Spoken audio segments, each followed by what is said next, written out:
Since I know y'all are about sick of seeing me sweat and talk. So, do I remember in November from last year, I was sitting in my chair watching your stream thinking that in 2021, I'm going to get fitter.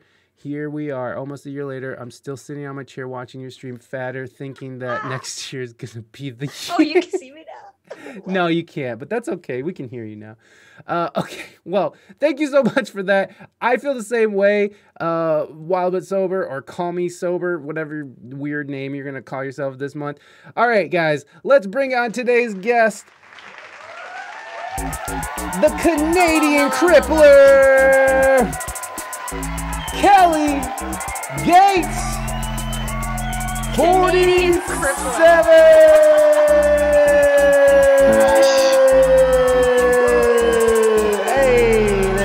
Everybody. There she is. There she is. What's going on? Hey, hey, hey. Thank you so much for coming on, and thank you for sitting through whatever that was. No, thanks for having me. I apologize for my allergies. They are quite disastrous today. There's no need to apologize for things you can't really control, so it's okay. Lots of sniffing. That's okay. We're gonna sniff together, okay?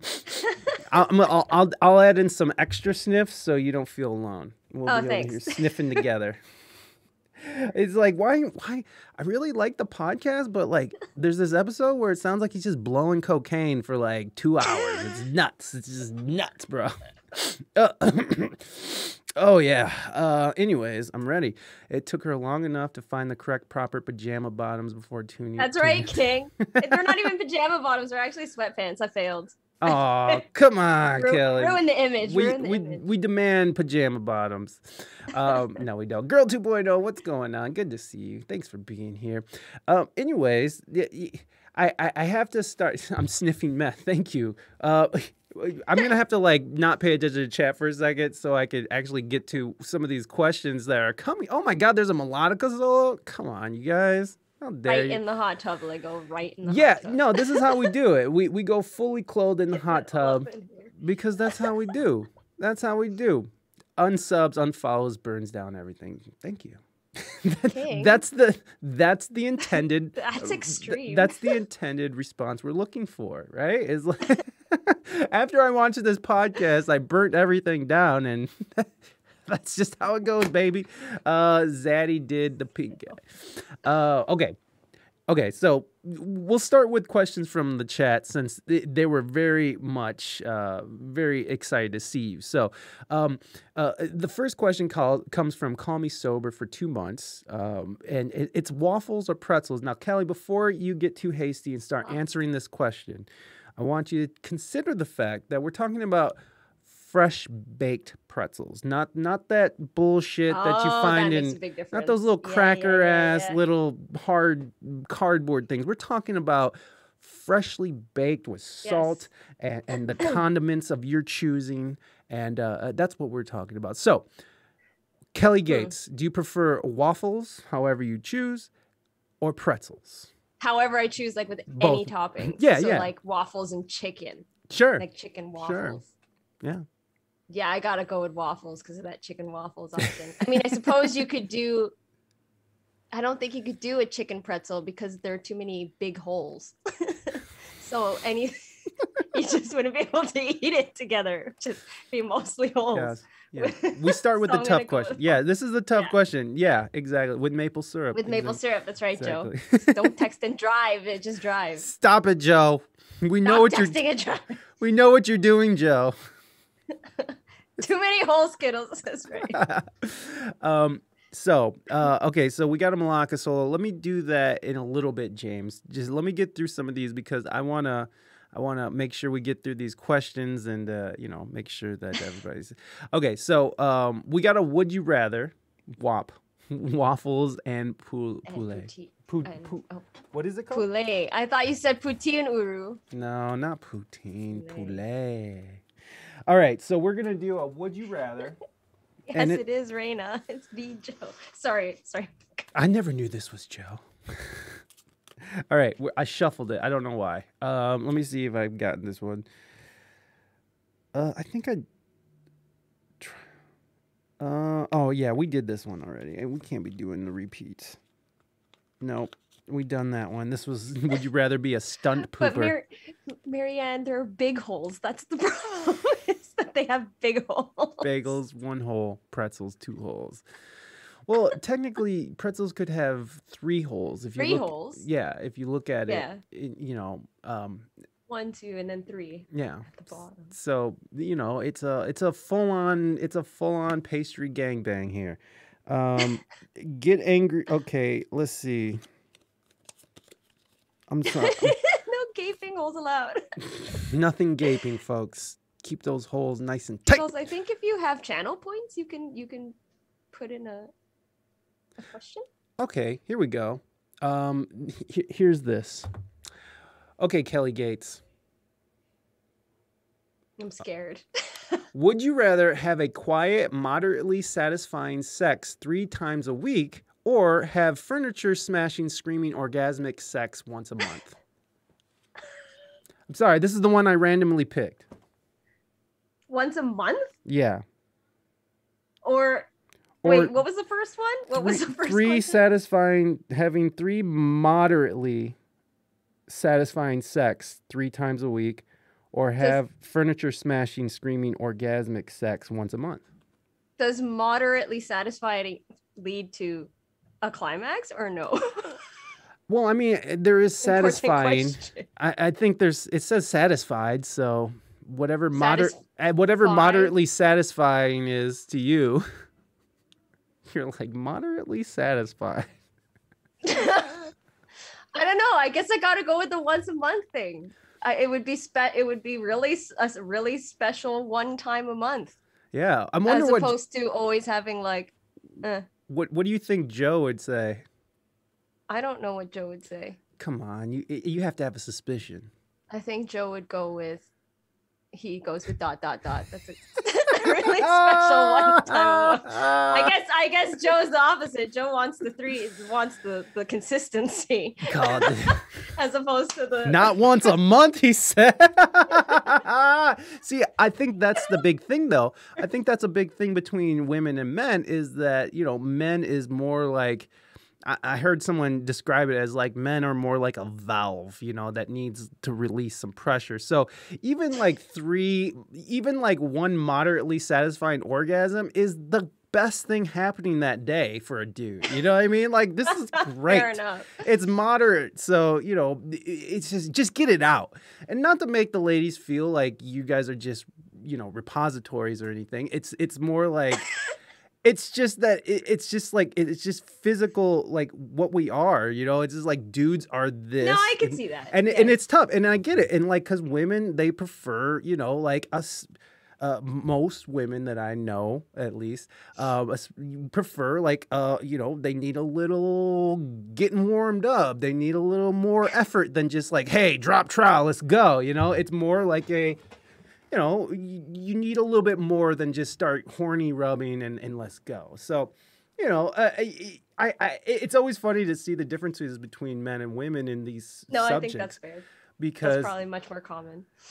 I think it's very common. And it's funny because I feel like women, when they're being like barraged by their partner, and especially if they're in like a male-female, you know, relationship, that it can get annoying for the woman because, and I don't know how much you want to talk about your sex relationship, but I'm just talking in general here, you know, like, you know, it gets annoying when a dude's like, you know, it's been like a week or a month and you're just like, it like literally makes dudes stupid. Like you're literally walking around, like you're literally, it's like it's like semen has replaced all the blood in your brain, and you're just simple idiots. Like we turn into stupid people, and it's a very sad situation. And I don't know. I get why women are so like when they're like when they don't feel like they're appreciated and they don't feel like they're having an intimate relationship, rather than they're just letting you release a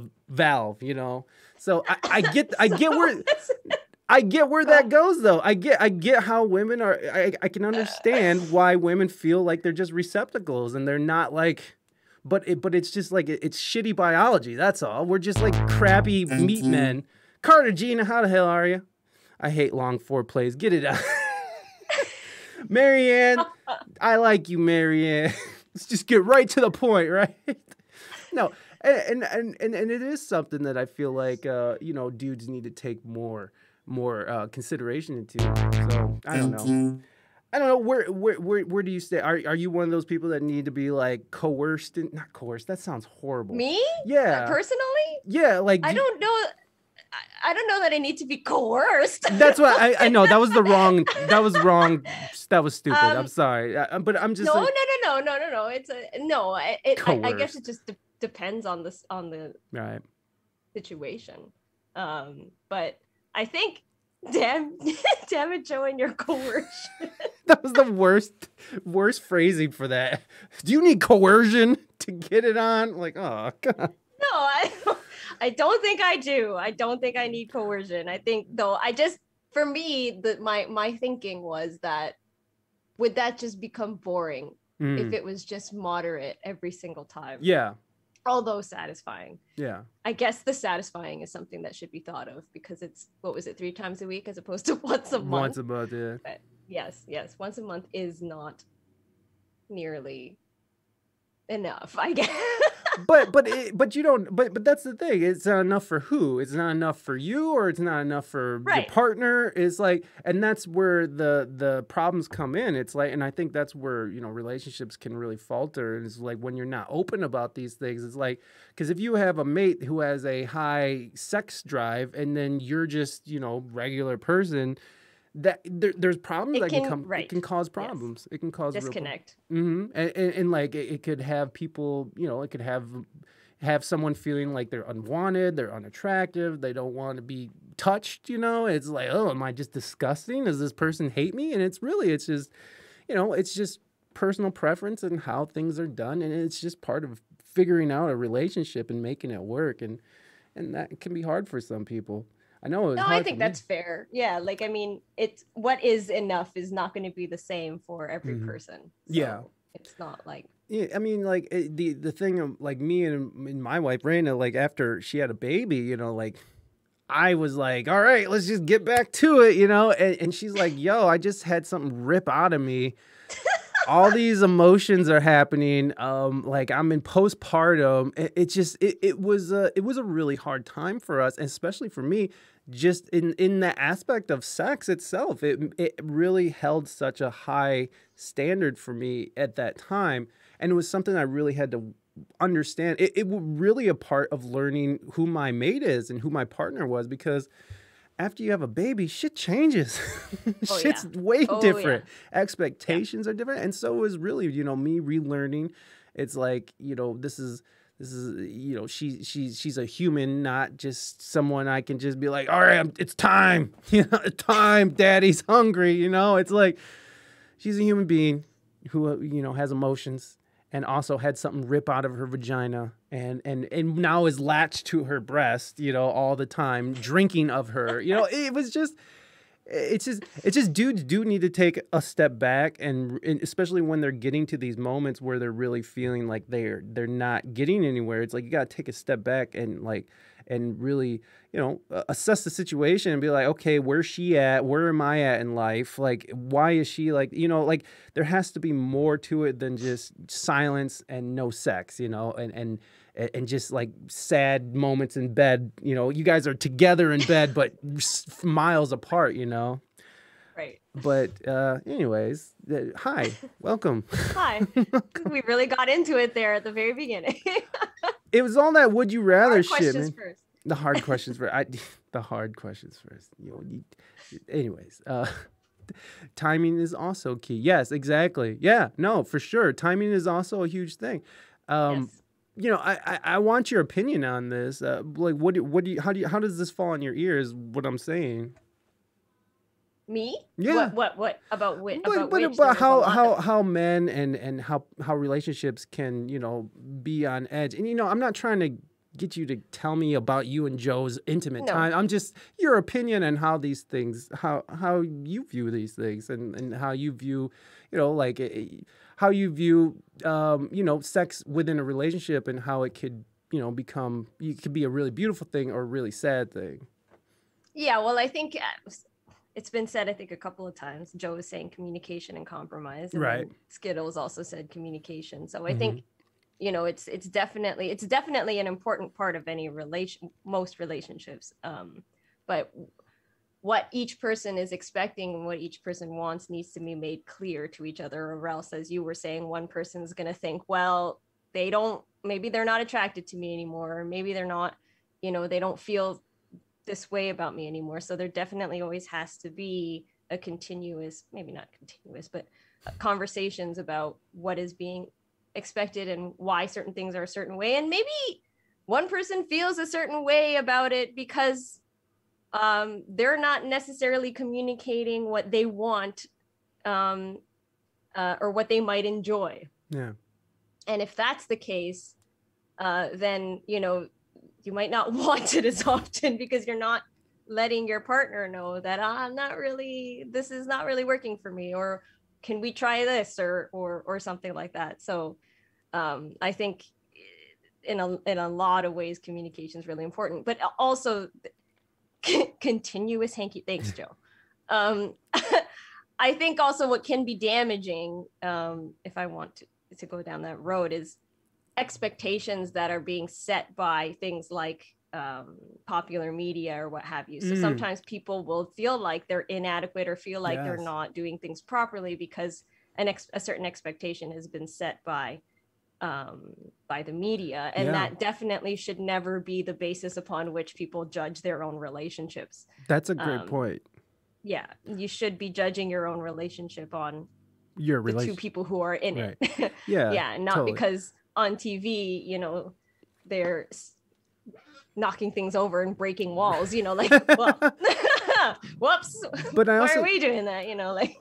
But I also think that you hit on something else as well with like with entertainment and even pornography, and how that is sort of setting this crazy standard for young women, for, you know, and for men, for young men, and you know, everyone in between, the non-binary folks. You know, these are setting unrealistic expectations, and it's crazy how you see like young boys are having what is that when you can't get it up? What's that called? Sorry. Dysfunction? Erectile yeah, dysfunction? Erectile dysfunction. You're having erectile dysfunction is happening in younger and younger men because they spent their whole teenage years in their rooms on the internet just fucking ripping at it all, you know, all day and all night. I did not know that was a thing.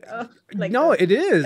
It's crazy. And then the expectations of women who have to, you know, like women feel like they have to live up to them too. Young women who can be impressionable. Yes. And that's terrible. You know, like you know, just because you watch something on the porno and that's what you've been wanking to for the last 4 years, you get out into the real world and you expect this young woman to do all these crazy things that your favorite porn star is doing. And not to say that sex is crazy or anything. If you're into that shit, do it up big, baby. I am all about fit as much shit in there as you can. That's what I say. That's what I say. Do it big, baby. Do it big. But it's just like, I don't know. It's exclamation point KG. If you guys want any of the links for Kelly.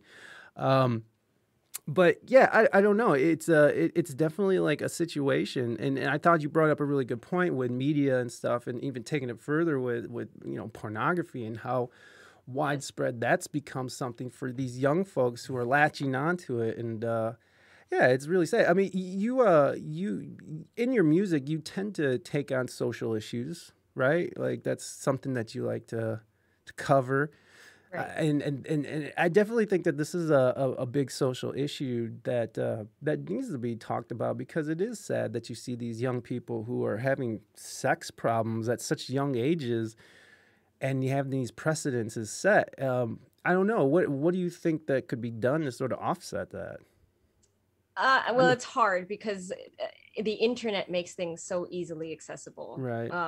Even some things that shouldn't be accessible are really easily accessible, that you wouldn't really expect. But I think, King Dambreaker. I think I was actually talking to Joe about this. It sort of related, but not.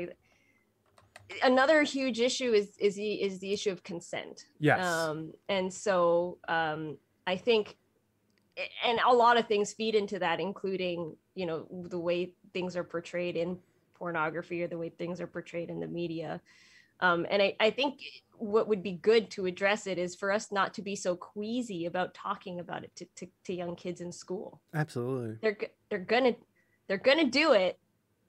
They're gonna do it. Yeah, they're out there. They're fucking. They're out there fucking right now. Yes. Yeah. And so we got to teach them how to do it safely, how to, you know, what behaviors may or may not be unhealthy, without shaming any sort of behaviors that each party is consenting to. And also talking about the what could be nuances of consent, because certain actions, I don't want to get into too much detail because I can get very, and now I'm alone here, because it can get very boring if I go into too much technical detail. But, I don't think it's boring at all. I'm actually really curious of what you, I'm personally curious. So, I mean, I'd love for you to explain more. So I think sometimes there's a bit of a lack of understanding of what counts as consent and when consent can be vitiated. There's, you know, there are situations where an individual will remove a condom without the consent, one or the other, without the consent of the other. That can vitiate consent. Sometimes, of course, if there's excessive drinking and somebody's way too drunk to decide whether or not they want to do what they're being expected to do, it can be problematic. Sometimes when you're engaging in the activity and someone doesn't want to go too far and the other is sort of still pushing, like sometimes that can become problematic if you go too hard. So I think there is definitely something to be taught, at least to younger kids, about, you know, what is consent, what's safe, and what's not. And there's just like I remember when I was in school, sex ed was like, here's a banana, here's a condom, this is how the condom works. Okay, see you later, goodbye. Good luck. It was like, thanks. That's very helpful. But, you know, I think we definitely need to go into a little bit more detail on that kind of thing. Yeah, I absolutely agree with you. It's weird that we still have this weird puritanical approach to sex, you know, and especially here in the States, which is so divided in that. I mean, like when you look at states like Texas and I think Georgia or something, and these, you know, these abortion things, it's fucking sickening to me. Like, how are you going to tell somebody what to do with their bodies? And that goes in line too with this mandated vaccine thing for me as well. It's like, how are you going to tell someone what to do with their bodies? And then people are picking and choosing, like, okay, well, you can't tell women what to do with their bodies, but we can tell everybody what to do with their bodies. So it's a very weird time we're living in where fucking, you know, the way we look at sex, the way we look at culture is all through this crazy filter of like Twitter and like, you know, and Facebook and everyone's anger and everyone's opinion. So it's like, it's really hard to kind of even find a middle ground where we can all agree on something. But yeah, I mean, it's gotten to that weird place now. Because you're a lawyer, correct? You're a criminal lawyer? Yeah. Well, you know, I just want to point out also, you know, how like we get when this whole puritanical thing, how we opened up this conversation about sex and how uncomfortable it made some people, and I could tell it was making the chat a little uncomfortable. It made you a little uncomfortable. But it's that weird thing that we're sort of embedded into us, that we have this weird look at sex, and I feel like that's part of the problem in itself, is that we have this really uncomfortable thing with sex. Yes. And when we start seeing it out in the real world, when you start seeing trans people expressing their who they are, and when you see all these people, you know, the LGBTQ, you know, all these things that have to do with sex, is very uncomfortable for people because of how we have sort of embedded this puritanical view on shit. Yes. And this very Christian-based thing. It's nothing against Christianity, folks. All good, go worship Jesus and all that good stuff. It's just that there are problems that come with these ways of thinking, and the fact that we couldn't even sit here and talk about sex in a comfortable manner at the beginning speaks volumes to, I think, a broader sense of how the world feels, or at least our North American territory here. We kind of share. Hey, thank you so much. Scap! Hi, Scap. And thank you so much for gifting, Scap. I appreciate you, my friend. I'm mostly confused when the link is to our guest. Oh, I don't know what that. You guys. Also, the concept of commitment, monogamy versus poly. Ooh, yeah, that's weird too, huh? Not weird, but it's also. I mean, I think it's similar with exactly, yeah. Polyamorous relationship. You just need to make sure that everybody is on the same page, because I'm sure like the possibility of jealousy, for example, becomes very, very real. In a polyamorous relationship. Do you think can you do it without the other person? Yeah. I don't know. Like, is that wrong? Is that going to be anyway? So but I do agree with you. I think we have, and I'm guilty of this too. It just, oh yeah, me too. Being way too queasy about it. It's a fact of life. Probably most people do it. And there's nothing wrong with it, but for whatever reason, we're okay with murder, death, kill. But as soon as there's any sort of reference to sex or something like that, it's like, well, just no, can't do that. Put that back in the bag. That's got to be rated R. That's got to be 18 plus because there's sex in it. But if it's got murder, who cares? Yeah, blood, violence, gore, it's totally cool. But don't you dare show someone expressing love. A boob? Oh my God. Oh Lord, a nipple. Shame. Shame. Shame. Ding ding. Yeah, exactly, man. It's just so deeply embedded into our culture. It's really odd to me. It's really odd to me. And again, I get weird about sex too. Like I get a little uncomfortable. It's fine. It's just part of it. It's pee-pee. It's pee-pee. Can't talk about pee-pees. I do love boobs though. Yeah, no, me too. Boobs are amazing. Actually, I don't want to tell you guys because my next single is all about consent and boobs. So that's just a little. There you go. It's perfect. Consent and boobs. That's my next concept, baby. Because I do think consent is a huge problem that we're dealing with right now, especially with the youth. And yes, it's just all very mixed up. If people are sexually liberated, they become more confident and autonomous. They gain power and the powers that be to. What? They gain power and the powers that be the control. I don't know what that means, but I do agree. I guess if you are confident about your sexuality, I guess that transfers. I don't know. No, I think Reina's right. If you're lose control. There we go. Oh. It was a typo. Yeah. Yes. So I think if you're. Sexuality is a very important part of everybody's identity, or most people's identity. I'm sure some people, I don't want to say everyone because I'm sure that everyone is very blanket. Yes. And so to be comfortable with your own sexual identity is going to help you be comfortable with how you present yourself to the world. And I think that's very true. So I think, it is important for everyone to get out there and liberate yourself, folks. Control, yuck. Pick it up, put it down, welcome in. Thank you for being your sexual liberation indeed. Sometimes partners do not even know how to pleasure themselves, know what you like, and communicate that.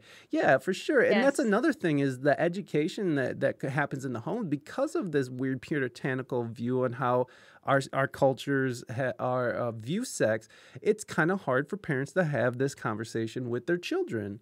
And that leads to some really scary things. Reina used to work with young ladies in the school system out in San Diego for underserved communities. And so she was dealing with girls who didn't even know like how babies were born. They didn't know how to have sex. They didn't know what things were. They didn't know what body parts were. I mean, this is really out there. Like people really don't know.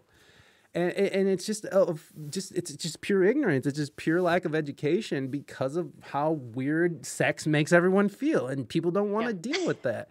And I think that's what's sort of happening now with everything that's happening. This huge movement of everybody. You know, everything's moving, everything's sort of changing right now. We're in this huge sea change, and I think the big thing is everyone's sort of having to come to terms with how they view sexuality and sex, you know, and that makes a lot of people uncomfortable. And, well, I don't see us stopping our progress. And, I mean, yeah, policies can be put in place to stop progress, no problem. But I don't see culture stopping in that aspect. So, I don't know. If you don't teach them, they'll be learning from some other dumbass teen. Yeah. It's true. I see King Dambreaker really wants to get to some music talk. That's fair. That's fair since this is considered a music podcast. But the thing about music and art and shit, it's all part of life. And this is life. It's all connected. And we all talk about parts of our lives. It's art and life is one for me. So I mean, I don't know what it is for you, King Dambreaker, but art and life and the things that we talk about all make up this beautiful life that we call art. So we're getting to music, I promise. I love you guys. Thanks for being patient with me. Okay, so we got another question from the guest, from Saucy Chicken Nugget, which I love that you put little emotes in here. What's your favorite animal? Yeah, all those emotes. I saw that. That was so cute. I'm gonna have to say cat. Because I've grown up my whole life with cats, and I just love cats. I think they're selective in their love, but they love really hard if they select you, and it's just so endearing when you're the one that they choose. I do like that. I do like that. Whereas a dog will just sort of anybody who kind of comes along. Yeah. To a certain degree, yes. But like a cat is very selective, and they're just like, I'm choosing you now. You may pet me. You may pet me. And it's just when they cuddle with you, but they won't cuddle with anyone else. Right. You're just like, well, thank you very much. Well, at least I know you love me. Yeah. King Dambreaker, you're a writer. Awesome. Heck yeah. No, the Circle of Life Art Sex Podcast. There you go. That's how we do things. That's how we do it. You haven't met my dog. No, I do. I like both of the animals, but Reina's more of a dog person, so I guess now I'm a dog person. But I've liked cats. I like cats. I like them for that same reason, because they're not all up in your shit. Like a dog will just be all up in your shit. Like, okay, get the fuck out of here, you know. But like a cat they'll be all up in your shit, but not always. They're not so needy. I think it's the neediness that I don't like. Yes. Do you like needy people? I don't know if I know anybody in my life who I would even describe as needy. Is Joe needy? Kelly, help me. No, I'm just kidding. Joe's not needy. I'm needy. I'm super needy. He needs to be taken care of. Yeah, there you go. If I don't do certain things, they just won't get done. There you go. He'll starve. Joe is pretty needy. Scab. Joe is pretty needy. Needs to be taken care of. But, yeah. I mean, I don't know. I don't know that I would describe anyone that I know as like super needy. So I can't. So probably not. You probably don't really associate with needy people. And as soon as they probably start presenting those traits, you'll probably start pushing away, I imagine. Yes. Either that or my description of needy is not right or something. I don't know. Fair enough. Do you indulge in electronic music? And if so, I do. How deep down do you go? Ever dwelled into experimental electronica? If so, who's your favorite artist? No. So there was a lot of questions in there. First of all, so you do like electronic music, and how deep down do you go? I used to like house music. Not used to. I like house music. I used to listen to it a lot more, but I never go beyond what I would imagine be described as mainstream. And my discovery of it would really just be my sister being like, listen to this song, it's so cool. And then I'd listen to it, be like, yeah, I love this. This is cool. And that's it. Yeah. But other than that, I don't go out of my way to try and find. Yeah. Yeah. Yeah, we're jamming. We're jamming. Ever dwelled into experimental electronica? I don't even know what that is. What would be considered experimental? Yeah, That's it. Yeah, that's it. She did it, folks. We get it. But I don't know what would be. I'm gonna go with no, because I don't even know what would be qualified as experimental. Well, then let's go with this. Who are some of your favorite artists in the electronica world? See, I'm probably going to be saying wrong people. That's okay. I like Major Lazer. Is that a correct?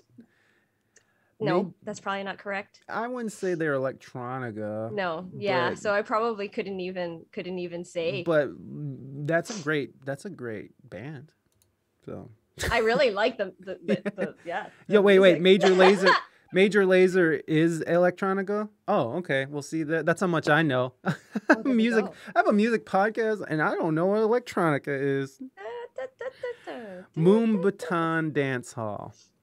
That sounds dope. Tropical house. Damn, those sound real dope. That sounds like shit you do like when you're on vacation. Yes. And vacation music. Oh, Angel, thank you so much for. My gosh, Angel, you are killing me today. On fire. How dare you do this? How dare you come in here and just start doing these things? Diplo. That makes sense. Okay, so let's move on to our next question. It looks like they're gonna keep us pretty busy here. Yeah. Have you ever rickrolled anybody? No. You know what's funny? I only found out what a rickroll was last year. Lego had to explain to me what a rickroll was, and I was like, "What? How could you not know? How could you? I had no idea. So no, I've never done it to anyone. What can I say? This what really surprises me is that you're a criminal lawyer and you have time to talk to me and stream. Like you must really manage your time well. I'm sometimes, or I just or just work later, or I have my own business, so it does give me some freedom to start and stop whenever to a certain extent, right? To start and stop when I want to. So if I'll work after this to make up for the time that was lost, or maybe I won't because it's Friday. But what's nice is that I'm my own boss, so to speak. So that's amazing. That's the best. That's the best way to be, man. If you can be your own boss, be your own boss. You're a defense lawyer. Is that what you are? Criminal defense. Yeah, I'm the bad guy in literally every cop show. Everybody hates you, huh? So is there, when you decided to go into that field, was there a larger moral I don't know. Reason? Yeah. Was there, did you have like when you went into it, is like, I'm going to do this because I'm going to set the record straight? Or was it just like, I think I'm going to make some good money with this. I'll just do this. Like, I'm just curious. Was there something bigger to it than just a paycheck? No, there was something bigger to it than a paycheck, especially to get into the criminal defense is like, in terms of law, is probably one of the lowest paid areas of law that exists. Oh, shit. There are obviously outliers who make tons, and I'm not saying anything about my own, but in terms of just comparison's sake, because you deal with a lot of people who don't have very much money. But it was I always found the idea of the interactions between what happens in society and crime very interesting. And so law was a great way and criminal law was a great way to get into it and try to, make arguments to affect certain changes, though they very rarely happen. But it was definitely something more than just, this is how I can make money. And it has to be, because it's not easy. Yeah, I bet. I'm not talking about intellectually or anything like that. I'm just talking about the subject matter can be very, very difficult sometimes. The consequences can be very difficult. What you have to see and can be hard. So it's got to be more than that, or else you just won't be able to stay in it. for very, very long. Was there ever a case where maybe you won and you were like, oh, I don't know if I should have won that? No, Okay. no. Like, oh, like someone got off that maybe shouldn't have, is what I'm saying. No, no. It's no, I can't think of anything like Have you that. have you had difficult cases where you were like, it really was like a mental strain for you, like where it was just like it was more than just like your job, it was like literally like it affected you emotionally and Yeah, oh, it's happened multiple times. Is there It's anything that you can talk about? I can talk vaguely, yes. Mm-hmm. So I mean, I'll just go with recent. Sure. It's tough because the way in which the system works is also, hold on, I just don't want to ignore anybody. Hi, Davey. Hey, and Davey. Thank you. Yeah, Marianne, I'm so sorry. And the Duke, what's up, buddy? Hi, Welcome. Duke. And I forgot to even tell you at the beginning, is like, if you see anybody or see anything in chat, please do interact. It's totally cool. We could, okay. I don't want to interrupt you or anything. No. Well, yeah, I think you interrupted yourself. Look, and if this is something you don't want to talk about, we can totally move on. We got plenty of things. No, I'm happy to talk. I'm sure this is something that's interesting to people, because it's a different world. But I recently had to deal with a case where a person who is of older age, and who had absolutely no other interactions with the criminal justice system at all, had to be sentenced to 6 years in prison. And it was really tough because, well, it was done in person, and this person had imported some cocaine, a substantial amount, and had sort of, his wife was sort of part of it as well. Hi, the Duke, my 47 friend. And anyway, so he had basically taken the fall, and so that his wife could, so the charges could be withdrawn against his wife. And it was just very, very hard to sit there in the court and there was nothing that I could do. It was difficult to not be able to make any sort of arguments, to not take it to a trial, to not try and fight, to not say to the Crown, this is too much. Because if I had done any of that, the Crown would have just been like, nah, we're not going to withdraw against the wife then. And so to just stand there and say, we're giving you a position of 6 years, and he gets sentenced, and then the judge very kindly gave him an opportunity to say goodbye to his family. And it was so hard. Yeah. He when he had something to say to the judge, he just started crying, and then I was like, I cannot, like, I'm gonna lose myself. And then he hugged his family, and it was just, it was so hard. And so there are moments like that can be very taxing. And so you have to have some sort of enjoyment for the work itself, or else that can just be it's hard, very, very impossible to deal with. Yeah. So thanks for all the hugs, everybody. I appreciate that. Yeah. Well, but it's so things like that, and so I've got another one that's coming up soon where it's a person who's got a very serious intellectual disability, and is accused of committing a very, very serious offense. But it's a question of, is this what we want to do as a society? Do we want to take someone who functions at the level of a grade 2? So what, like, is that 6 to 8 years old, and prosecute them and sentence them to 3 years in prison? Is that what we really want to do as a society? Understanding that the offense is really serious, but there are other ways that we should be dealing with it. So anyway, that's wow. That's something right now. So it can be difficult. Sometimes it's fun, and sometimes it's just fun, and trials can be fun, and but sometimes it can be so hard. Yeah, this is a good one. Do you turn down clients? I've had to once because the person was just obsessive. It was a little bit like of a safety issue, and I was like, I can't. Yeah, I can't do this. Wow. Don't come back here. I'm not able to help you. And so eventually the person went away, but it was like my phone was blowing up, like showing up at the office, and I had to tell people, like, if this person shows up, just turn him away. Just turn him away. He's not my client. I can't help him. So it can be, what was it, like obsessive over the case, or was he like obsessing over you? It was I think it was just a little bit of both. He had it's hard because he had very serious mental health issues, but I was getting very I was not comfortable, and so I just had to say no. Yeah, because it was just not, not a comfortable hell situation. no. I mean, like it's like you want to help people, but like you can't help people to the extent that you're putting yourself at risk. Yes. That big of a risk, you know. That's just that's too much to ask, and that's too much. Yeah, thank you for that, Cartagena. That was a good question to interject with. Yes. Okay, so now here comes King Dam Breaker's big moment. Get your pencil out, King Dam Breaker. This is for you, baby. Trials can be fun. Kelly Gates' campaign slogan for running for public office. I love that. Public office. Oh God.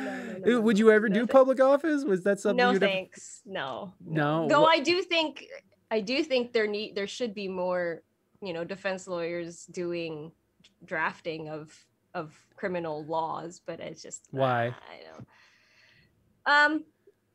Because I think without our okay, I'm just gonna put it all out there. Very frequently they're made without the input of people who are part of the justice system. Criminal defense lawyers, we represent people who are most impacted by the criminal justice system, and laws are made without any sort of consideration of how that actually impacts on people on the ground. And so that's why I really do think that there should be more people with backgrounds like mine, not me particularly, but backgrounds like mine who should be, advising on criminal justice policy, because otherwise they just get enacted and it's like, oh shoot, look at all this bad crap that happened. Oh no, oh crap, this didn't work out like we wanted or whatever. So yes, and some laws are too old. It's true, Skittles. Some laws are just too old. Like somewhere, like those weird laws where it's like, if you spit on a Sunday, you gotta like stand in a mud field. It's like yeah, we have one that's like startling the Queen. It's like startling, very serious offense to startle the Queen. Do not startle the Queen. Do not. So, are you guys still beholden to the Queen of England then, or you got your own queen? I don't. We still have to get. Technically speaking, we have a governor general, and she's the Queen's representative, and so before anything becomes law, we need the Queen's her approval. But the governor general is Queen. Signs. Yeah, so they're just I don't want him to don't want that. I don't want that responsibility. What would be, like the thing that. What you said is kind of startling when you think about how many laws are enacted that have no lawyers or anything looking at it. It's just people in their own interest. It's like, corporate interest or whoever's paying the most sort of things. And and then they only bring in lawyers to just sort of like finagle it to make it so it's to sort it out. Yeah, to sort it out and make it legal and make it so it's make sense. Yeah, make this work. We want to make everybody wear tutus on Sundays. Make it work. It's due to COVID. Make it work. It's like it's weird. It's weird how our judicial system works, where lawyers seem to only be enacted when we need to like push these weird agendas, and it's like, and they're not.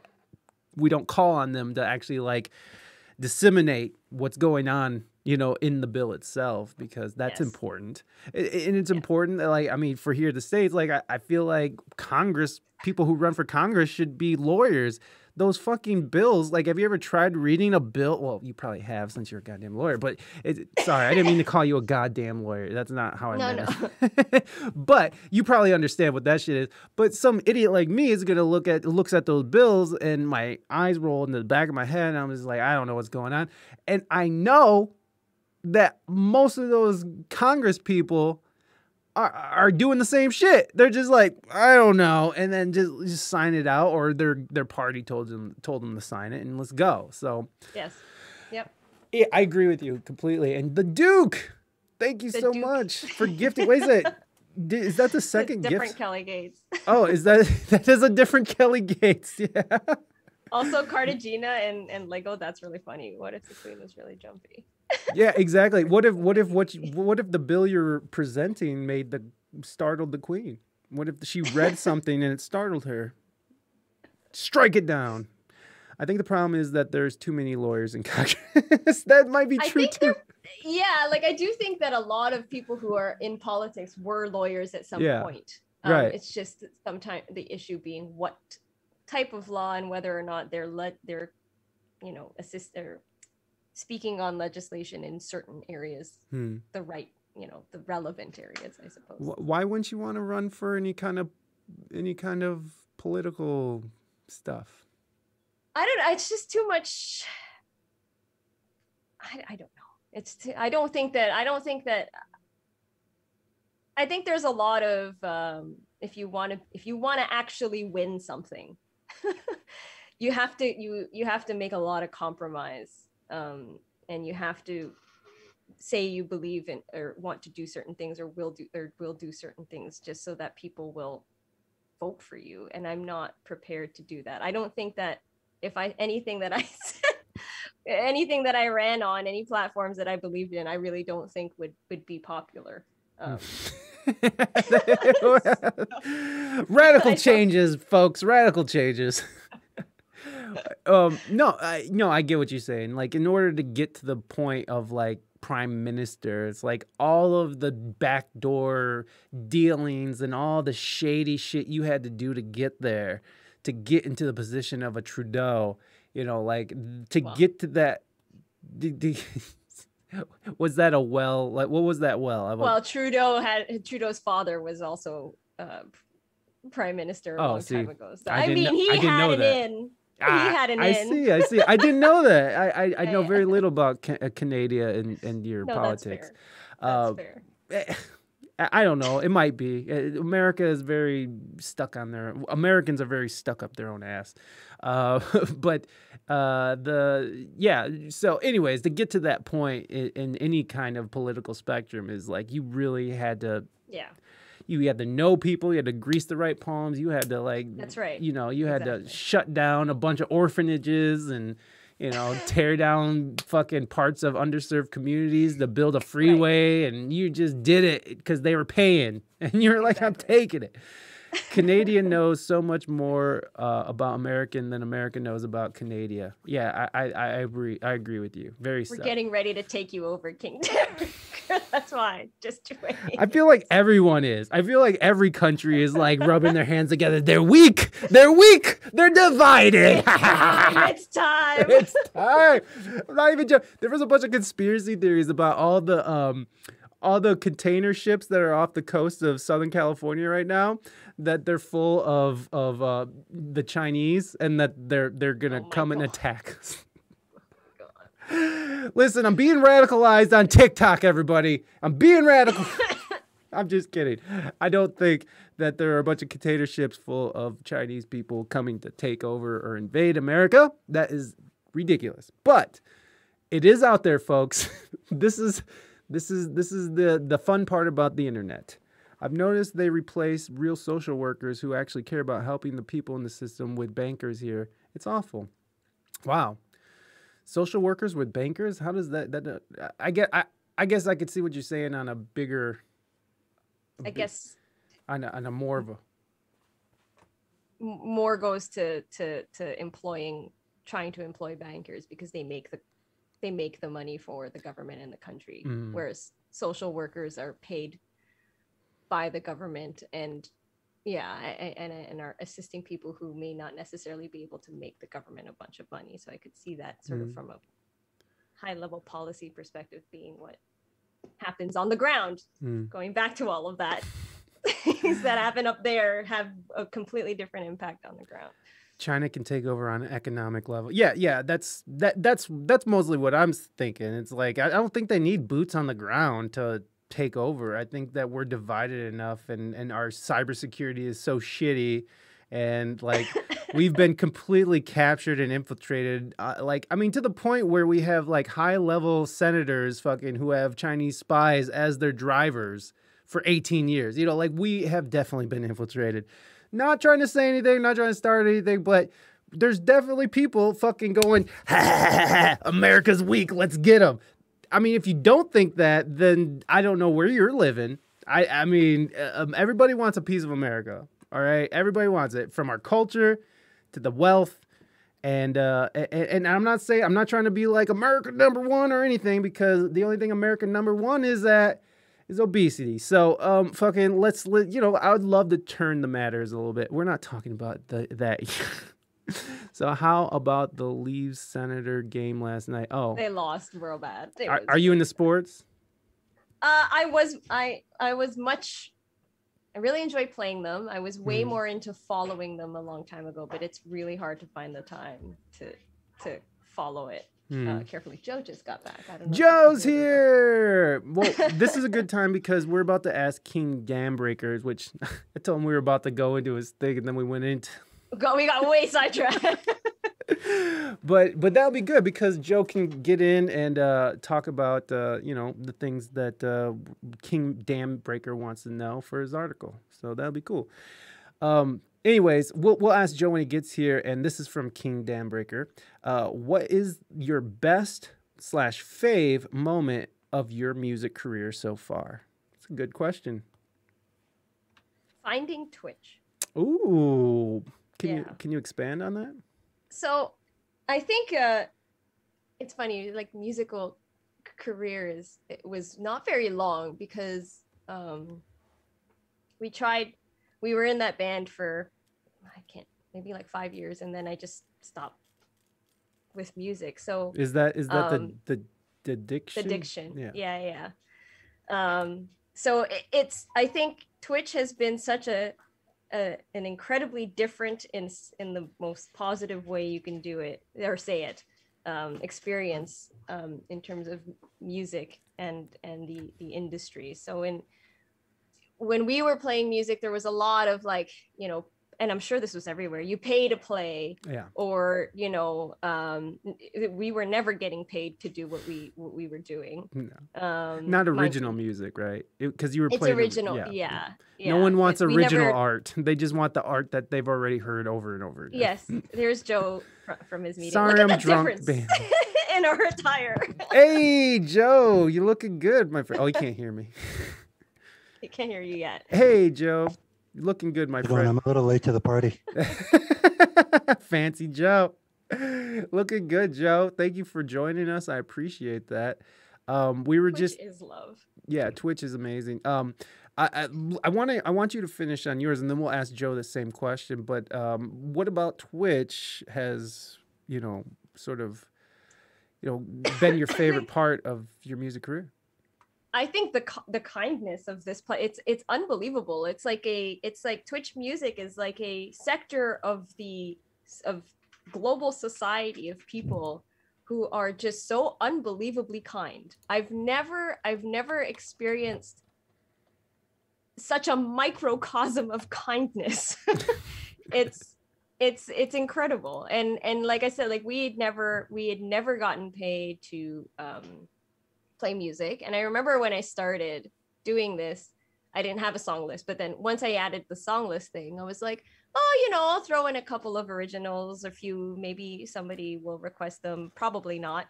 And I was shocked when people are like, can you play one of your songs? Can you play one of your songs? Oh, I like this one of your songs. And I was like, wait, what? You want to hear original music? You don't want to just hear me play, you know, cover this, cover that, cover. It's been such an amazing, thank you, Duke. Thank you. It's been such an amazing discovery, and I have Scat to thank for introducing me to Twitch, but it's I'm trying to mute it. It's definitely been Marianne, see, that's the thing. It's just like, it's so incredible to me that people want to sit and they want to listen to you and they want to listen to your originals. It's crazy. It's amazing. It's really beautiful, and I think Reina would probably say the same thing, that Twitch was probably her favorite part of her music career as well, because her music has never been so well received and it's never done so well. Like, people are streaming it on Spotify and like, it's never been received so well. She's never been given this kind of attention. Kelly, Straight Burns is amazing. Oh. My heart. This is what I'm saying. This is what I mean. Like, in what other part of the world, of the universe, do you find this kindness? Yeah. Except in Twitch music. It's crazy. It's like everybody who is here just wants to find new music that they love, and they just want to find new people and that they love, and it's just, anyway, Yeah, really great. and I'm gonna go ahead and thank Scap too. We're all giving thanks to Scap here. There you go. Thank you, Scap. Thank you for bringing us Kelly and Joe. Kelly and JoJo. Oh shit, we gotta fix our. Oh wait, hold on. No. I got you, Joe. I got you, Joe. Go Why ahead. you gotta change? I'm here. Oh no, Joe. I got you. You can move back wherever you're comfortable, man. It's all good. Look, I got All you, right. baby. I got you, boo. I got you, Back boo. over so Don't that- worry. Don't worry. I got you. All Thank you. we're all in the hot tub here, folks. We're all in the hot tub. Yeah, we are united. Yes, we are. We are united. Oh wait, that's not how it goes. We are united. I can't remember how it's. Skittles. Wholesome and Bastos. I don't know what's Bastos. Bastos is Tagalog. I'm half Filipino for basically like dirty, like naughty. Ah, dude, Dude. I love Filipino food. I love Jesus. I love it so much that I forgot all the names of everything. The lumpia, Lumpia. Yeah. That's a lot of people's favorite. the noodles, the stir fried Pancit, noodle yeah. stuff. Yeah, Dude, yeah. pancit. Yeah, dude. Whew. The only thing I'm not a fan of is the blood stuff. Whatever that blood Yeah, stuff. I'm not a huge fan of there's like balut too, and there's Yeah. what's the anyway? Yeah. Is Not- Joe Filipino too? No. Oh. And what's Joe? I'm Lebanese. Ah. I'm in Beirut. Hey, nice. Heck yeah. I like the diversity on screen right now. So Joe, we got to ask you too, since you're a musician as well and you joined us and you're a part of this. What I snuck in. You snuck in. You snuck in real well. Joe is Filipino by injection, bro. Injection.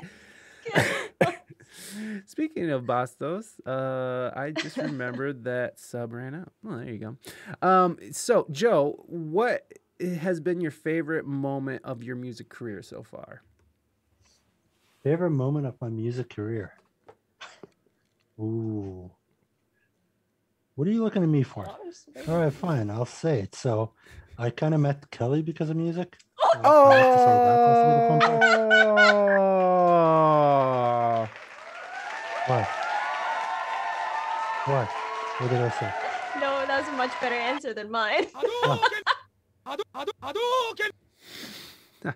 That was very sweet. Oh, no, wait. I got a good one. Hold on. I forgot what I even have on these things. Scat. There you go. Yeah, I just got a little I like Reina that one. Mystique in there. That's beautiful. So, by the way, I can also say that music.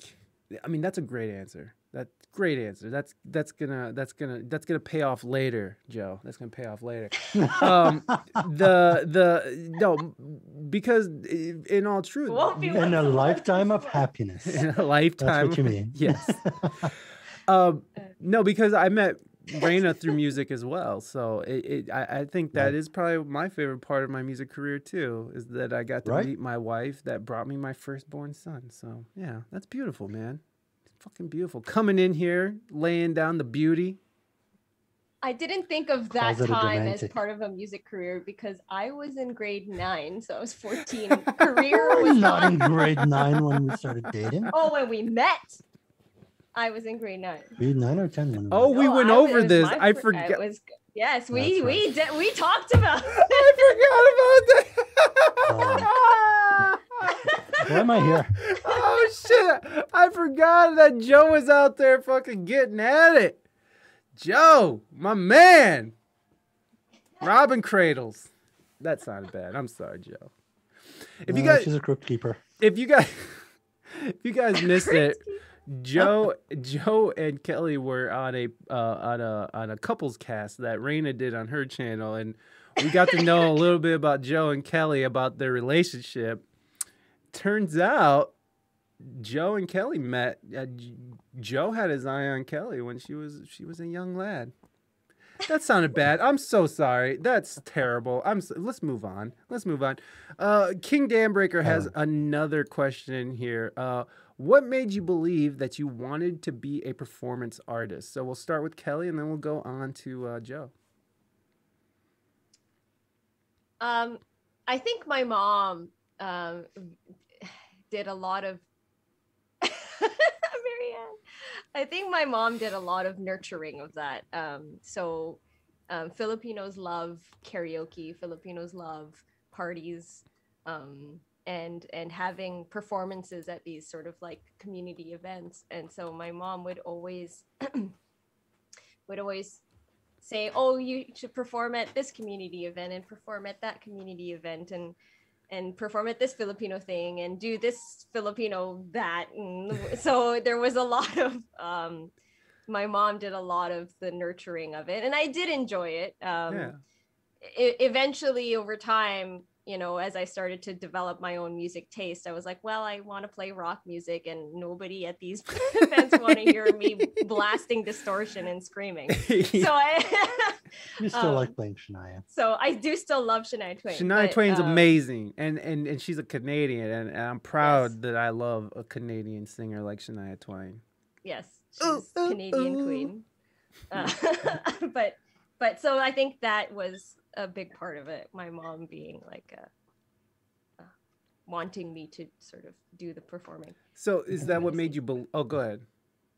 Excuse me. Woo. You're good. So is that what made you believe that you wanted to be a performance artist? Is that like what I mean, because like, yeah, I mean, is that because that sounds like your mom just sort of ushered you into it, but what made you want to like pursue it further than just being a performer at local Filipino gatherings? I think I just really enjoy music. That's such a terrible answer. No, it's not. My mom helped me sort of get into the performance part of it. And it really made me realize that I enjoy performing for music for people. And then starting to write songs and performing those, it was like, this is really like extra amazing. It's an even better feeling. And so I think it was just, if she hadn't done that, I don't think that I would ever have felt like I wanted to perform. Right. I'm not, so I think, does that make sense? I don't know if that it makes perfect sense. Any sense. It makes perfect sense. I mean, because like you didn't really have a drive or a want to do it. I mean, you probably just sang, right? Like you sang and you sang well, and your mom was like, "Oh, that's nice." And you play guitar. When did you start with the guitar? My cousin taught me a few chords when I was pretty young. And then I, was really just doing just what my own thing with it since then. So what was the first song again? Sorry? Your first song again? Oh, Push by Matchbox 20. Oh, that's the first song you learned? Yeah. Oh, that's nice. Yeah. So what was young Kelly's CD book looking like? How young? Okay, around the time you're getting into music and your mom's pushing you around and you got distortion going. And nobody wants to. I had a lot of Metallica. Yeah, I loved. What's your favorite Metallica album? And Justice for All, or Ride the Lightning. Ooh, I'm so glad you didn't say the Black Album. I'm so glad. Yeah. You know what, Metallica fans know. We know. I think Enter Sandman was the first song that I heard. Well, the Black Album was the first album that was introduced, and it's still a great album. But is it Ride the Lightning? Is it the Kill 'Em All? Right. Is it is it And Justice for All? Like, no. Yeah. Hell no, it's not. Not even fucking close. I'm sorry, but I have a weird relationship with Metallica because they did that fucking documentary, Some Kind of Monster, which is like the funniest, fucking unintentionally funniest documentary ever. Never seen it. I never saw it. So I was way off Metallica by then, and just never didn't have the interest. Did Dave write that album? Did Dave write the album? Yeah. Did Dave write this one? Yeah, Megadeth is awesome too. Big love to Megadeth as well, but Metallica took it for me. The Creeping Death, yes. That documentary, Some Kind of Monster, was like, there was just key times in there where you just saw how like shitty these people have become with all their fame and their drug addictions and their everything. And it's just like, they're just rich rock stars, like just being bitchy towards each other. And it's just like, there's like a part where, oh God, what's the lead singer's name? I forgot it. I'm such an idiot.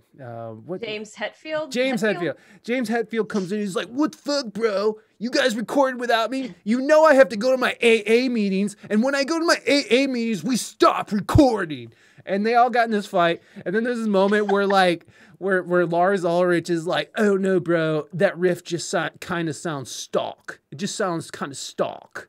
And I'm just like, ugh. He had that stock. Like, he's stock. Like, the way he said stock, it just, fuck you, Lars Ulrich. Yeah, I'm sorry. I'm sorry, but his drum beats are a bit stock if we're talking. Exactly. Thank you. Thank you. Like, stock. Like, Yeah, sweet Lars. Get a new fucking beat, you weirdo.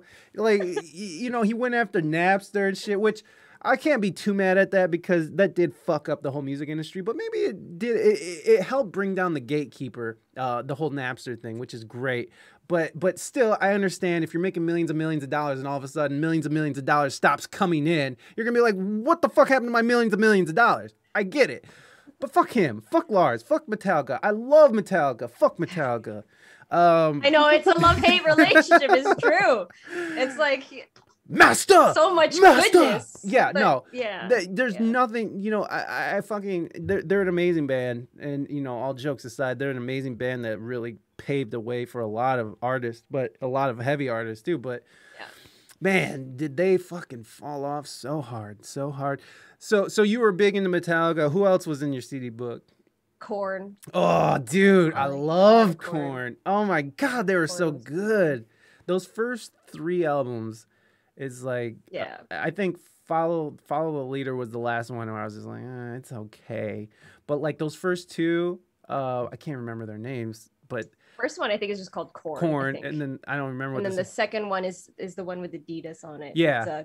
All day I can't remember what it's called. About yeah, that's a great song. Fucking, I remember when I was young singing it with my sister. We'd say all day dream about socks so that we wouldn't get in trouble. Dream about socks. All day. I dream about socks and all day. Jonathan Davis on coke is greater than not, is what Mike is saying. Yeah, you know what? He definitely held it. He definitely held it down. Justice for Socks. No, I actually met Jonathan Davis at in Washington D.C. at the, what do you call it? One of the museums there. I forgot what they call them. Fuck, I'm just such a burnout. But it wasn't anything really. It was just like making eye contact and saying hi, and he just nodded his head and he walked away. But it wasn't like I was like, interaction there. Johnny, what's up, baby? Yeah, I met him like from a distance. I guess I should stop telling people I met Jonathan Davis because that's just like, yes, thank you, Cartagena. That was the Smithsonian. Oh, that counts. That counts. It's a meet. It's an interaction. We'll just say, I'll start saying it. I've interacted with Jonathan Davis once at the Smithsonian. I feel like that's a little deeper than met. Really? Have an But wouldn't like you making eye contact at a concert and nodding at each other? That would be an interaction. Yeah. Right? No, because he could be looking at anybody. It's an encounter. Okay. No. When you make eye contact. Yeah. I know he was looking at me, okay? Me. He was looking at me. Out of 10,000 people, he was looking at me. I know it. He loves me. He loves me. He loves me. Okay. Yeah. So, Joe, what made you believe that you wanted to be a performance artist? So it's funny when you asked Kelly, I actually started thinking about that. Oh, good. You had time. You I had did. plenty. So- Plenty. I played drums. We didn't have a lot of drummers in school. My two friends at the time were like, "We need a drummer." I was like, "All right, cool," and I became a drummer. That's Simply how I became a because- bass player. Right. And then we left that, and I started playing with Kelly. And I started thinking, if Kelly wasn't playing music, would I go out of my way to find another band to perform with? And the answer is probably not. As much as I enjoy performing, We are monogamous. no, it has nothing to do with you. It has to do with my performance. Oh shit! Oh Damn. shit! Damn. I just wouldn't want to perform. I misread that. Like it's more about the interaction of the group for me. You know what I mean? So I would play music with Kelly. I would play music if people asked me, but I wouldn't go out of my way to find a band to I play see. with. As much as I enjoy it, I enjoy it, but I'm not melodic. I'm rhythmic. But that's okay. I mean, because a drummer is always needed, Joe. Like, you know, Yes. Oh, I know. we always I know. need Yeah, a drummer. What a difference! For Yeah. sure. What a difference it But- makes. It's not like I can. A lot of people do it out there, but I've never tried playing two other songs, so I wouldn't be like, "Hey, this is me drumming on my own for the next 3 hours. How do you guys like it? 3 hour solo." So yeah, I wouldn't do that. Gene Krupa couldn't pull it off. I can't pull it off. You know what? Gene Krupa was good. What was it? Was it Gene Krupa or was it Buddy Guy who was walking around and playing on stuff? Because I think Buddy Guy could do it, but like Gene Krupa, maybe not. You're right. Because all he had was his really fast. Like that's It all was he really good. had. Long rolls. He had great long rolls. Great jazz musician, of course. But like, but was he walking around hitting drumsticks on brick walls and on sidewalks? No. He did play the bass. He did play the stand-up bass, though. He did do And that. he also did teach Lars. I don't know if that's a good thing or a bad thing. He did teach Lars, you liar. You He fucking did. He was Okay. Lars' teacher. At one No, point he in was time- not. He was. Look it up. Gene Krupa was Lars Ulrich's. Shut up. I At one Unless point I in was time, smoking Lars was something when pretty I read good. it. So, like, if you think about some of those older albums and just the speed that he had to keep up with it and stuff, I mean, gotta fact check this. I'm fact checking myself. Lars Ulrich, besides one of the okay, I see Gene Krupa. This is Drum World. This seems like a credible source. Besides one of Metallica's founding members and main songwriters, what the fuck is he writing? Drummer Lars Ulrich is also the band's spokesman. Why? Born on December 26, 1963 in Denmark, Ulrich's father was a nationally renowned tennis player. And it appeared as though Lars would follow in his father's footsteps as the young Ulrich practiced hard on tennis skills. Okay, come on. Let's get to the good stuff here. Hold on. Where's the... Give me this. Control F. Yeah, I know. I just did it. I just did it. Tell him, Joe. Oh, that's just in there. That's not saying anything. Ugh, this is stupid. Wow, those photos are great. They were great, though. Huh? They were awesome. Hold on. Hold on, the close-up one. The close-up one. Where is it? Good. There. Oh yeah. Oh yeah. Fuck you. Fuck you, Lars. Googling. Yeah, I'd be Googling it. Fuck me. Yeah, fuck me. We speak English good. I agree with that for sure. Oh, shit. Wow. Okay. Shit. Kind of looks like what's the name of the Green Day singer? Oh, Billy Joe Armstrong. Yes, a little bit. I just love the band, all the fields. Scab's all about that Lars. Oh, ooh, now this one. Look how young. He was a good-looking young chap. Not a bad looker. Probably Slade. Not the drums. Anyways, enough with that. We still need to get down to this. Okay, Metallica's were big influence, disguised a deep-seated affinity, inspired by heroes like Gene Krupa and Buddy Rich. Don't say nothing. Wait, Gene Krupa. Inspired. I thought he taught. I did not. Why is Lars make it Ulrich up. not considered a good drummer? That's a great. How about this? Did Gene Krupa teach Lars Ulrich? Yes, and I type like an idiot too, guys. Top 10 drummer. No. Gene Krupa, Modern Drum Magazine, series, blah blah blah. I feel like something would just come up, and not to learn. Yeah. I feel like someone would be. I feel like this would be a Maybe big I was part. wrong. I feel like Maybe this I would was be a wrong. huge part of his his story. Like he would be saying this every time someone put a camera on him. You know, I learned from Gene Krupa. He wasn't stock. He wasn't a stock drummer. You know, I just want you to know that Gene Krupa was not stock. Danish Night. Born. See, I just feel like it would come up really quick. Hold on. 1937, he wasn't on the road, was teaching. Joe, look what you've done. I know. We've completely I derailed. this. We've completely derailed. I love how Googling tried to autocomplete Lars Ulrich's wife. Yeah. Wait, give me a second. Let me update Gene Krupa's Wikipedia. Then you can look. Yeah, and then come back. Okay, you know what we're gonna do though, because we're here, and then we'll move on to the next question. I do want to play a little bit of this. So to answer, to just to solidify, your reasoning for being a performing artist is because of Kelly. And I guess. I think he means other musicians. He attaches to other musicians because he's not melodic. I see. So that's what. I just have. That's what made you. But that's what made you believe that you wanted to be a performing artist, a performance artist. I never thought I wanted to. Ah. Anyway. It's just coincidence. It happened. Ah. But I do enjoy it. There you go. I do enjoy it. You have to convince him that he'll enjoy it, and then he does it, and he's like, "Oh, I had fun." Yeah, that was fun, I suppose. Well, King Danbreaker, I hope that sort of tied that up for you. I hope I didn't leave you with any loose ends for your article. Let's move on to the Smash Mouth singer Steve Harwell threatens fan in wild concert video. So this was a TikTok video. I originally saw it as a TikTok, but it looks like someone just uploaded it to YouTube. But this is hilarious, and I think we should all enjoy it. Did just see Smash Mouth perform live at a local beer and wine festival. When I say this is the most chaotic show I've ever seen in my entire life, I have no words. At no point was the sound balanced. Look at him go. Unintelligible speech.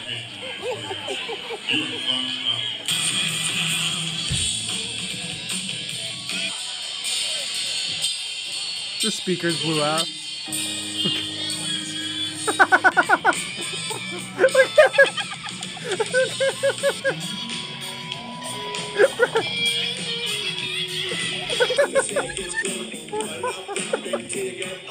He's not even singing.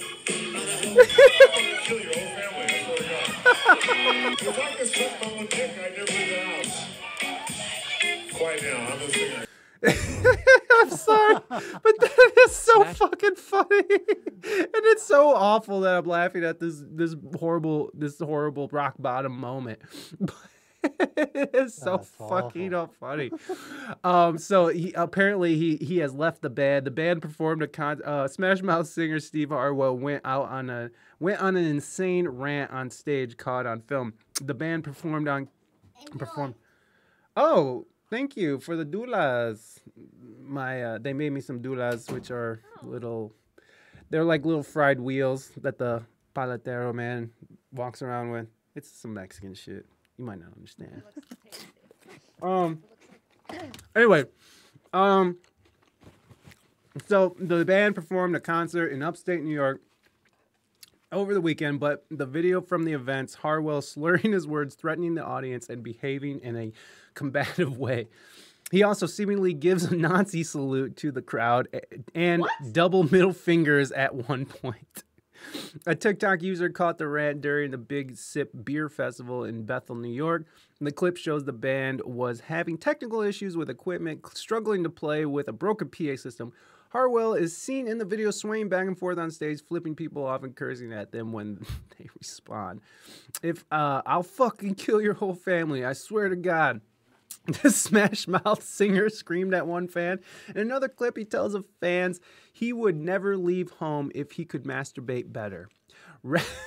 Reps for Smash Mouth said the lead singer was experiencing trouble with his health and would be retiring. Oh my God. Steve has been dealing with long-term medical issues over the last 8 years, and during his last performance at the Big Sip stage, he suffered numerous symptoms directly linked with his current medical condition. The Smash Mouth representative confirms, as of today, Steve will be retiring from Smash Mouth to focus on his physical and mental health. So there you guys go. Poor guy. Yeah, I feel bad for him. Masturbator confirmed. Yes, indeed. I just thought that was interesting. You know, it's crazy how these people have public meltdowns, and and you know, he obviously is suffering from some sort of. He's drunk as fuck, and he's probably been drunk for years now. But it's interesting how we're just sitting here laughing at this man's torment. But it was so ridiculous. Look, if you're that big of if you're that fucking wasted, it's like, don't go on stage. Like, someone should have talked to him. Like, his friends should have said something. You know what I mean? Like, that was just ridiculous. I don't know. What do you guys think of that whole situation? I think it's interesting because I think it may be indicative of the kind of pressure that larger record labels will put on artists, and potentially these guys, they just don't want to do this anymore. There's like, we're freaking All-Star was what, 1999? Yeah. You know, it's been 20 some, how long has it been? 22 years. And they're still playing that same thing. And it's a song that is basically a meme that makes fun of them because it's a terrible song. And so I think, you know, I think it's just sort of like if he really, They were proud of it. Well, I mean, if they really were happy doing what they were doing, I don't think that that would happen. So yeah. I don't know about that. Probably potentially indicative of some sort of, well, Joe disagrees. Well, we had a band member who, before a show, decided to just walk out, literally as we were setting up. He was like, I'm done with the band and I'm leaving. Yeah. No, he wasn't. I'm done with the band. I'm leaving. Wasn't he? No, he walked out because there was no ground. No, that was a different one, wasn't it? Was that the same one? Oh yeah, there was no ground on the power cable, so it would affect the sound or blow his speaker or something.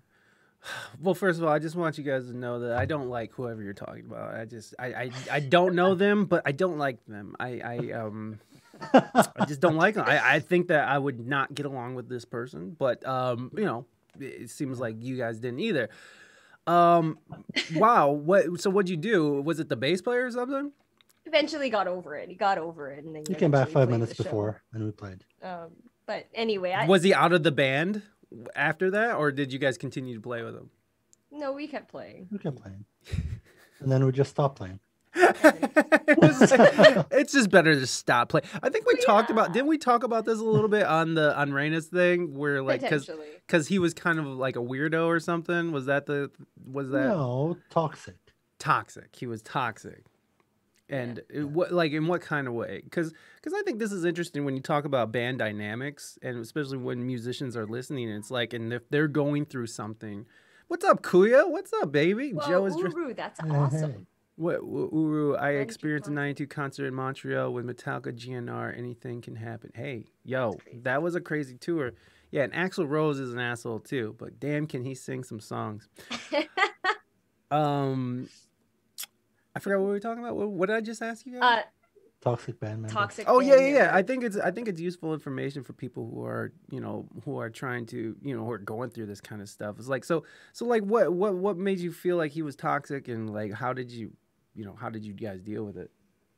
I didn't. That's the problem. We argued for an hour and a half and 3-hour rehearsals. Joe would argue with him, and I would internalize the toxicity because I was very young. So we were playing together. I think I was maybe 17, maybe a little younger and onwards. And so anytime he was being toxic, I would just internalize it. Yeah. And that continued.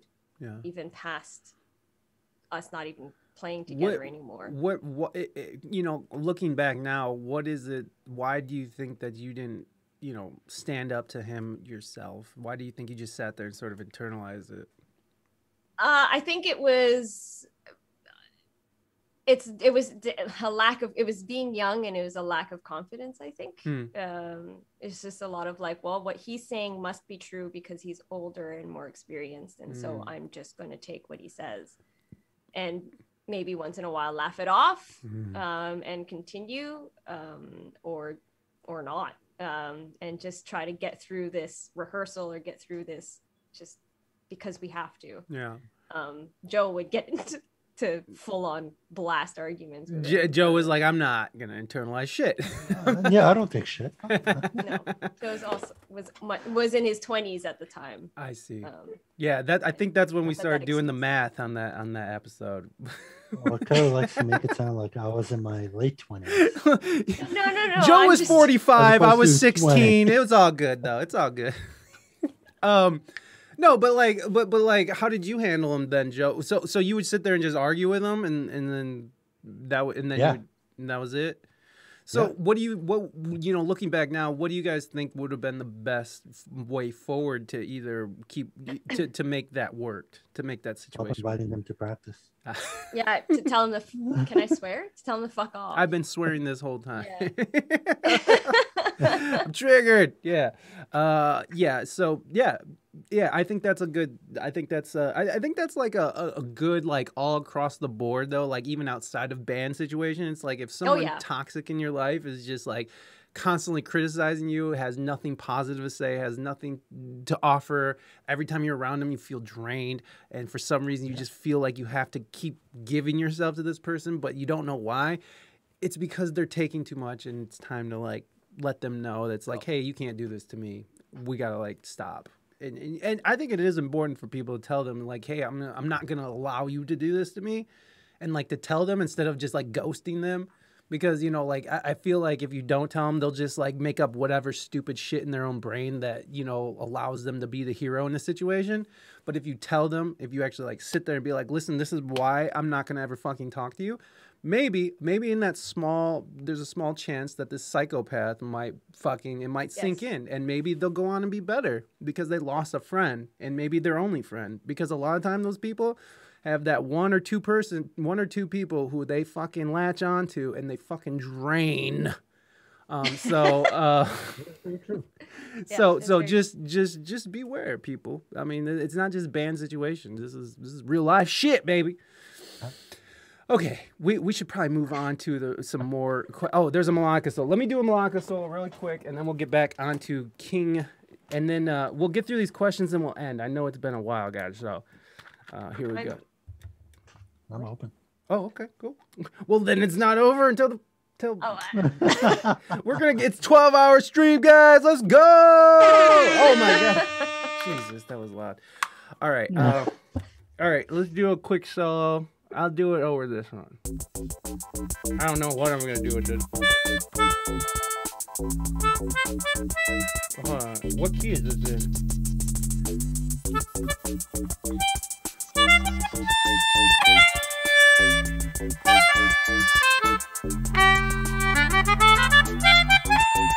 I don't know what key this is. Okay, fuck this. I don't know what key that's in. I'll just do it.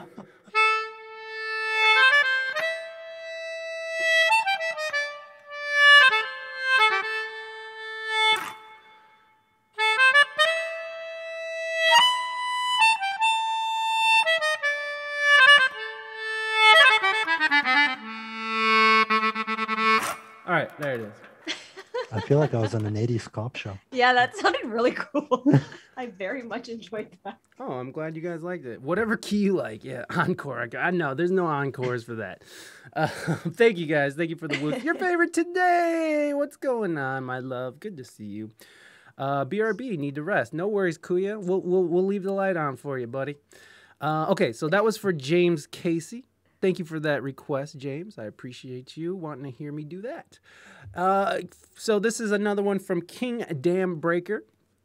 Let's see here. Who would you say has been most influential to you for your music career? We'll start with Katie, and then we'll start with Kelly, and then we'll move on to Joe. Oh my god. That's a hard.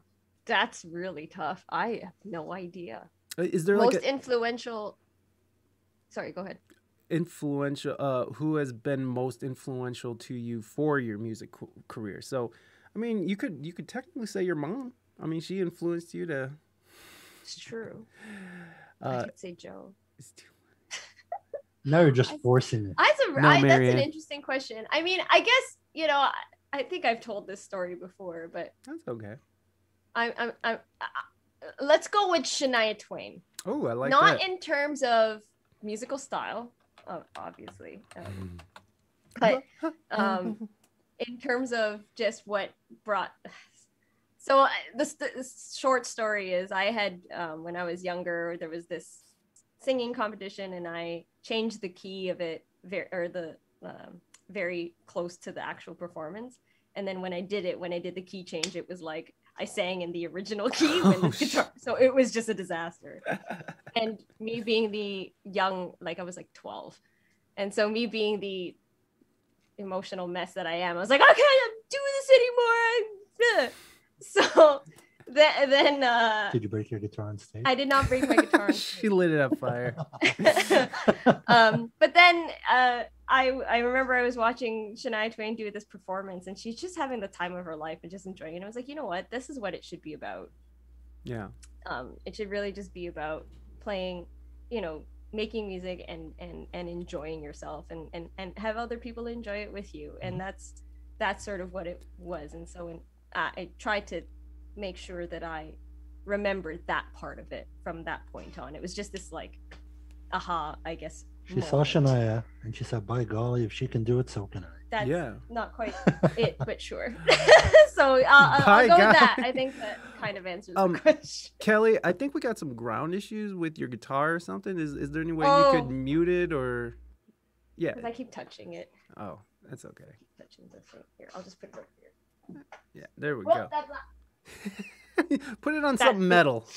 Yeah, that's what happened. Is that better? Yeah, no. So Shania Twain would say one of your biggest influential things. I agree with that, by the way. It's like as soon as you let go of that idea of like perfection or I have to get this right or like, you know, I'm going to fail and stuff. As soon as you start grounding issues, I'm walking out. Yeah, exactly. That's how I felt. Basically that person. That's how I felt. Jesus. That's how easily I get distracted. I can't. What were we just talking? You're talking about. Oh God.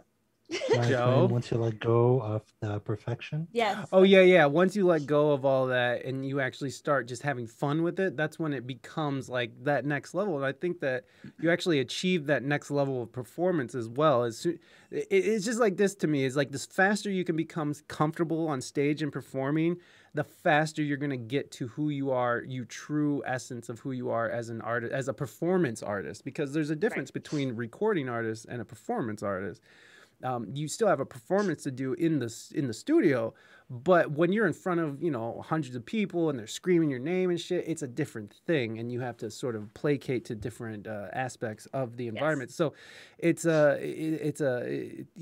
skill. It's a skill set, and I think that's a great answer because it's like, you know, the moment you realize that this should be fun is the moment it was just like, oh, okay. Like it was just this big aha moment that sort of allowed you to be more free in how you perform. Yeah. And that's beautiful. That's a great realization. How old were you when you realized that? 13? Yeah, 13, 14. Jeez. Like it was like about a year. It was like about a year later after that playing in different keys incident happened. It was about a year after that. So yeah, 13, 14. That's great. To be honest, it was something that I recognized, and it allowed me to sort of go back into music, but it definitely wasn't completely internalized. No, and it never is. It's just something that you were like, oh, there's a thought bubble. I'll latch onto that. Now it's like, let's insert it in. You know, it's like you gotta get it in there, but it's like, yeah, where does it go? You know, like until it actually sinks in and it becomes who you are. And that's just experience. I mean, it's just you had to get up there on stage a bunch of times, fail, have success, have lackluster responses, the whole thing. You have to deal with all these different situations before you can be a well-rounded performer. And I mean, the moment I realized that I was truly comfortable on stage was when I caught myself in like a completely packed bar, you know, we're about to play, and I go like this, and I'm on stage and we're getting ready to play, and I'm just like, oh, stretching, and I'm like, what is that? And I go, oh God. I clearly smelled myself in front of hundreds of people and went, oh! And recoiled. And recoiled, and then went on and played music, you know, as paid. So, you know, but I truly realized, it was like, when I did that and like I realized what I did, I was like, and I didn't even give a shit. I was just like, oh well, you know, like, you know, I like at that point, it's like, oh, I'm like here now. I'm that comfortable, because before that, you know, you know, as a performer, it's like you're very aware of everything, like how you're dressed, like how you sing, you know, like you're tense, you're sweaty, you're all of this. But as soon as you can kind of go up there and just be free, you know, that's when you can start really working on who you are as a performer. And so, Joe, what would you say has been the most influential to you for your music career? Who would you say? So, is it going to be Kelly again? No. It's Kelly. All my answers are Kelly. Kelly. Just Kelly. It's just Kelly, which is But sweet. The funny part is I've been in 2 bands. So the first band I was in, they were, what's the right word for it? They were sticklers on the music that they listened to, which kind of limited my exposure to music as well. All right, so it's the kind of people where if you listen to a song, they would just say, ew, you listen to them? What is wrong with you? So it was all about Ian Curtis. It's all about, what's it called? Nico and the Velvet Underground. It's about like these odd bands from back in the day, like nothing mainstream, nothing that I would have heard of. Or wanted to listen to. Yeah. Well, yeah, but so that's really what influenced my music at the beginning. Yeah. And that really limited what I was playing. Yeah, because you're playing all this like avant-garde, you know, experimental stuff that barely has a beat to it, and then now, okay, go play some pop. It's like, oh, what? Yeah. So then after I started playing with Kelly, I started like I used to listen to more music, but I just wouldn't play. And then I started listening to more people, and the more people I listened to, the more drum beats I started stealing off people, and that really paved the road for me. Well, I think that's how it is for everybody. We're just all out here stealing as much as we possibly can. Riffs. I'm gonna lurk. Well done, WSEG. Oh, thank you, Davey. Have a great day. Have a great lurk. Take care, Davey. Bye. It Much wasn't love. anyone specifically, I have to say. Like, it wasn't one band specifically. I didn't have this aha moment that Kelly had.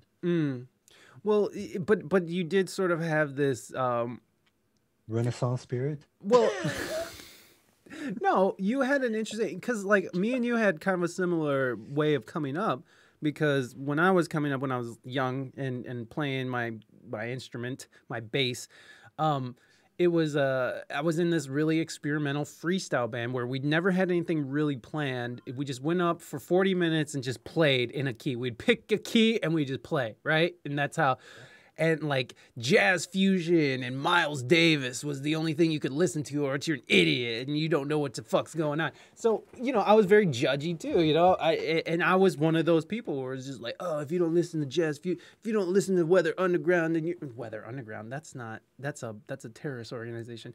The Weather Report, if you're not listening to Weather Report and Wayne Shorter, then you ain't shit, you know. It's like, it was really stupid. I actually got to talk to an amazing bass player last week. His name is Michael Manring, who studied under Jocko, and like I told him that same thing, and he was like, yeah, I was the same way, you know, like we all go through this thing when you're like, you get really into what you're doing, and you get really, especially when you're young, it's like you're always sort of not always, but you're just sort of into this little bubble that you created for yourself, and then it gets popped, and then. Well, then you figure out there's way more to the world than just fucking jazz fusion and fucking John Coltrane playing out of key. It's like there's more to it, you know. So, I don't know. I feel that a lot. So you had sort of this weird sort of entry into music where it sort of allowed you to go in this free form freedom. Like you had the freedom to sort of go in and sort of be and do whatever you wanted. And then you sort of had to rein it in after a while because, well, not all music is. It's like, you know, there's music that goes straight forward and has a bass line and stuff. I would say the other way around, really? To be honest with you. Really? Because the kind of music that they were playing, the drum beats were straight 4/4s. Mm-hmm. If I really wanted to get exciting, I'd go into 3/4. Oh, yeah. Okay. I see. Yeah, I mean, I guess like Velvet Underground wasn't really like crazy off polyrhythm or rhythmic at all, really. No. They were really chill. Yeah. Anyways. Okay, so I got it all wrong, folks. No, but it's the same idea.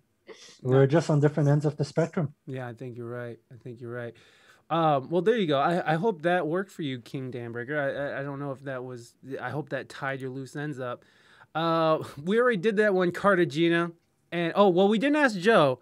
Joe, waffles or pretzels? Now, not the bullshit little cracker pretzels. We're talking about fresh-baked, fresh pretzels. Yeah, I know. I heard you guys. So pretzels, you can dunk in cheese, which is fantastic. Yeah, no. But they can't... All I'm saying is pretzels can't hold maple syrup. Right. Yeah. So. Well, you could dip it in maple syrup. Ew. Okay. Why is that? What? I've only had salty pretzels. Fair enough. Salted. You can put cinnamon and sugar on pretzels as well, my friend. So you know, it's a good start. I can finish another time. Hamburger's like, these answers. Don't answer my question. Oh, well, I'm sorry, King Dambreaker. I thought I had it for you. King Dambreaker, are you a writer for like an online publication? Because I'm looking for press, and if you want to DM me like your rates on write-ups and stuff, we might be able to work together. Just saying, if you're interested. Dubstep or tap dance from Marianne. Ooh, dubstep. Dubstep? I know. Okay, hold on. Maybe tap dance. Now that you sang it, I might go back to tap dance. Yeah, I'm probably gonna go with tap dance. Like river dance is actually really cool. Oh, you're thinking? I'm thinking Gene Kelly. And the music is like. I'm thinking of Savion Glover. So. Oh, okay. He's all right, sure. No, we're in different corners. Yeah, it's all good.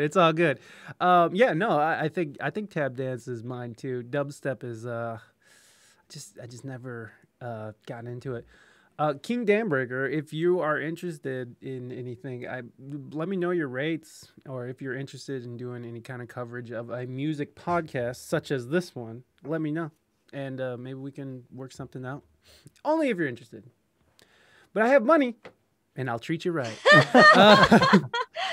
Okay, so here we go. Call me sober for 2 months. Have you got any one of these? Wait, have you got any one of these nuts, or has any one these nuts you? Oh, have you gotten anyone with a D's? Have you gotten anyone with a D's nuts? So, like, have you ever asked someone that joke? You know, like, what are these? And they're like, what? And these nuts. You never did that to anybody? I don't think I have. I have not. Okay. There you go. I mean, you're talking to someone who's never rickrolled anyone. You didn't even know what it was. Listen, I don't make up these questions, all right? I just read them. Thank you, Call Me Sober for 2 months. That was something. It's okay, Kelly. Or has anyone D's nuts you? Have you ever been D's nuts? I think maybe. Really? Maybe I would do it if I knew it. But I'm saying, have you ever experienced a D's nuts? Has everybody said, look at these? And you're like, what? D's nuts? Why do I feel like you've said that? I'm trying to think. I know I have. I have definitely said that to people. That is a part of my culture, son. I don't know. I do not have a specific memory of it, and I don't think it happens frequently enough to me for me to have a memory. I wouldn't. You know what? You guys are Canadian. I wouldn't expect that out of you guys. You guys are very polite to each other, and no, it wasn't a slight. You guys are polite, and like you're not ones for these nuts kind of jokes. You know, not for these. Not with a leader like Trudeau. Not with a good-looking man like that. Oh yeah. Marianne, I'm really happy I'm not the only one who just learned about it last year. Joe saying that to Kelly is a totally different context. Fair enough, baby. Who's the most overrated artist in mainstream pop right now? Overrated. Wow. Oh, Billie Eilish? No. Who's the one who whisper sings all the time? Is that? I think that's Billie Eilish. Okay, I just look. I don't know enough about. Yeah. yeah.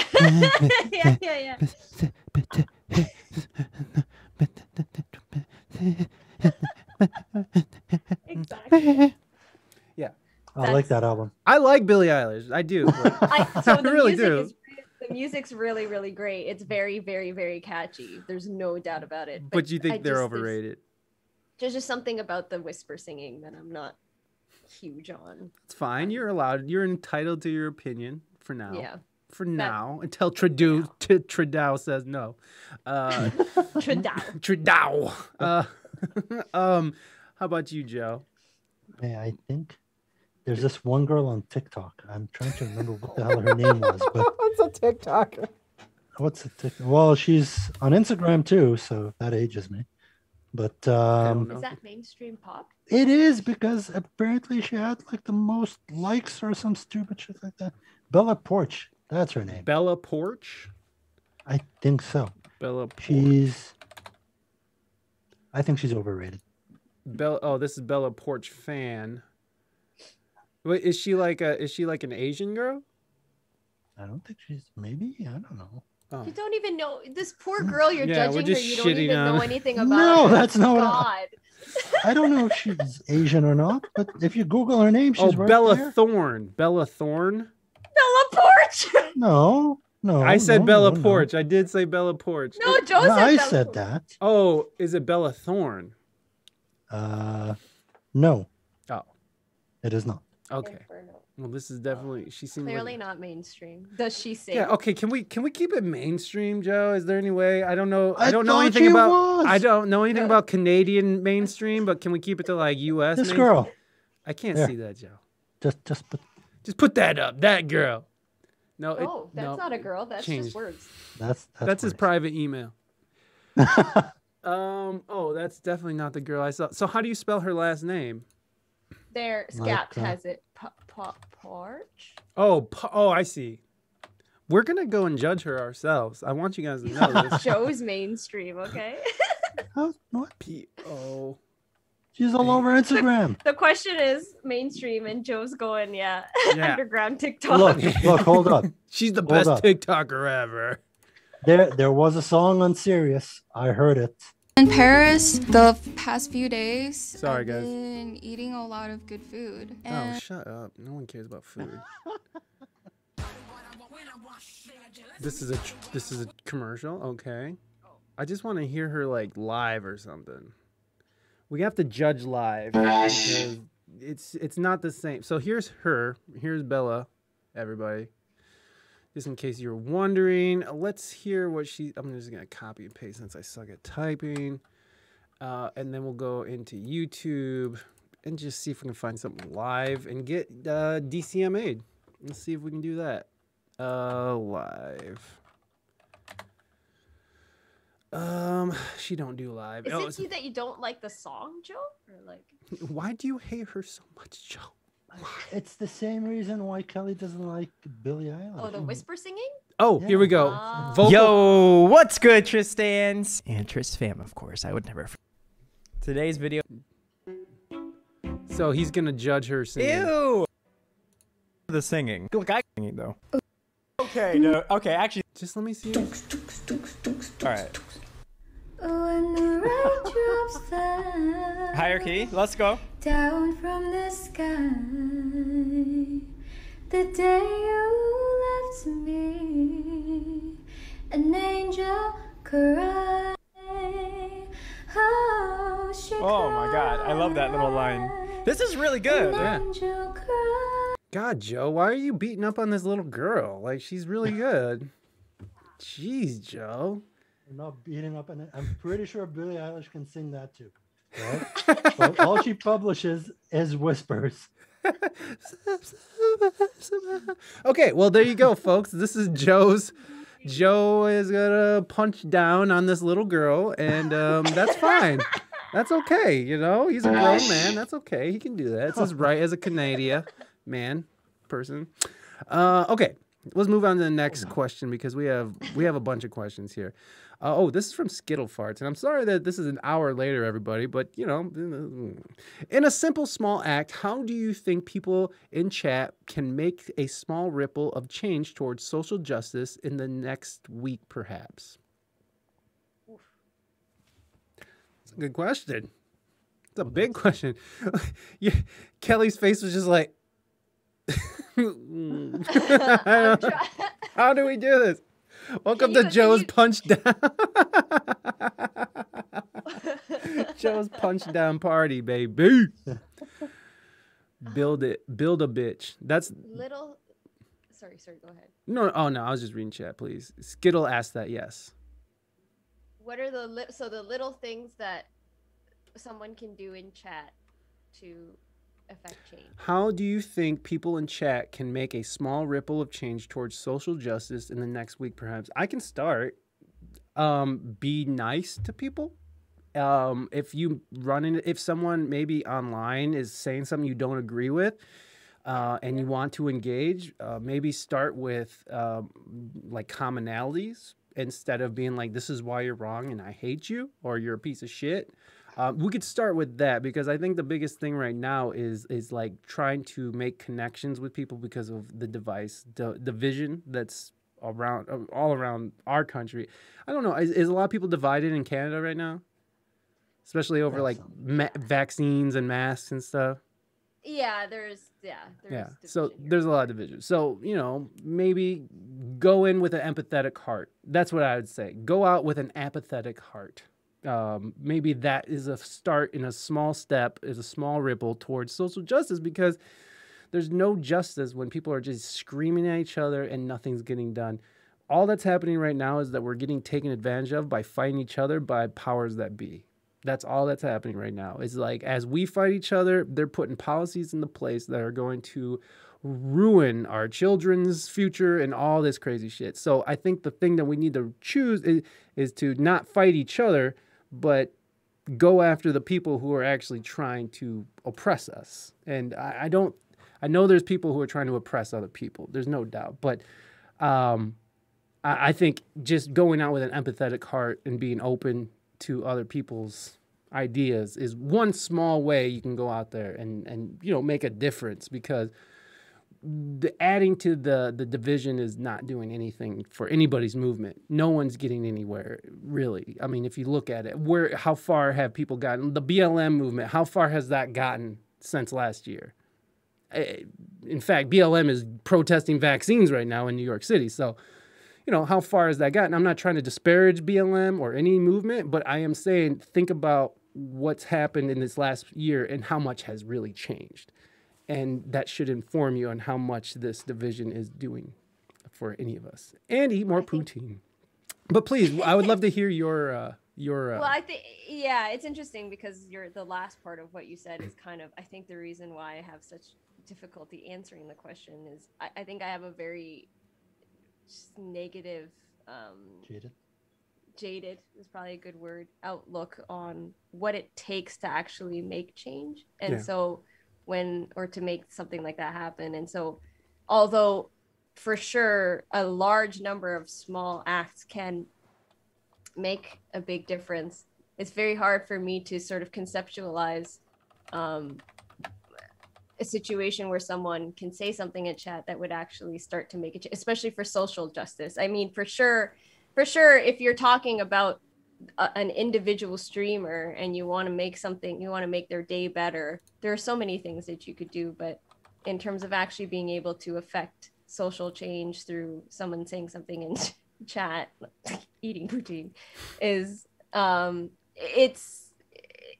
it's really difficult for me to think of something. I mean, I suppose if you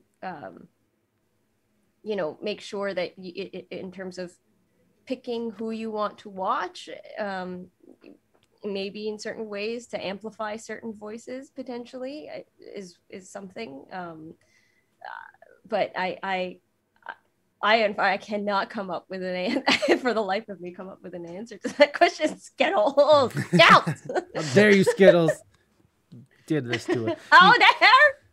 It's a great question. It is. It is because especially with all these hate raids that have been happening, Yes. Fortunately they've been slowing down or stopped, but with all these hate raids that are going on in Twitch itself, it's any little kind of friendly thing you can say to people is just nice. I think it's just, I don't know. Yeah. I mean, what you could say in chat to promote social justice is just, I think I could just expand on what I was saying earlier, is just be nice in chat. And if someone says something that you don't agree with, there is one thing you could do if you do end up starting to argue in chat is maybe take it off chat, because you got to remember that you're part of a community, and that it reflects the streamer, whatever's going on, especially if you're in a place of as a mod, or if you're in a place of a VIP, setting an example. So always being positive. That's one thing I had to learn being a mod in Reina's chat, is that she's a very positive person,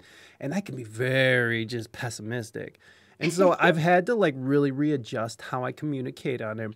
And if it's going to be something where you can't agree with somebody, take it off chat. Be like, okay, either end the conversation with them, or if you need to keep talking to them, take it to whispers, be like, hey, let's whisper this. Let's take it, or send them a whisper and be like, hey, let's not talk about this on chat. Let's talk about it here where, we can get to it. Because I don't like the idea of people not talking to each other either. I don't like the idea of just shutting the conversation down, because that does nothing to solve anything other than just reinforce and embolden people's the way that they are already thinking. Right. They don't think, they'll never think different. Right. And so you need to be able to talk to them and show that you're willing to talk to them, and that you're willing to have an open conversation, but you also, you stand your own ground, of course, but you have to also, be willing to open and to listen. And I think that's a big thing that that a lot of people are choosing not to do right now, is to shut down conversations because they don't want people's feelings to get hurt. But these feelings that people are having and these things that people are expressing are not going to go anywhere by shutting down the conversation. They're just going to embolden these thoughts, and whether it's wrong thinking or their social justice thinking, whatever it is, you're only going to embolden their ideas by shutting down the conversation, because they'll be like, oh, look, they can't even talk to me because they're just so up their own ass. Look, fuck them, fucking Republicans, fucking idiots, whatever. I just laugh at that. Well, I mean, you could definitely do that, PP. I mean, that works. But I don't know how much it's going to solve anything. I could only imagine that will embolden their ideas and make them angrier. But hey, whatever works for you, bud. I'm not here to judge. Okay, so how about you, Joe? What do you think is a small ripple of change towards social justice someone could do in chat? Or I think you guys already covered it all. It's just be positive.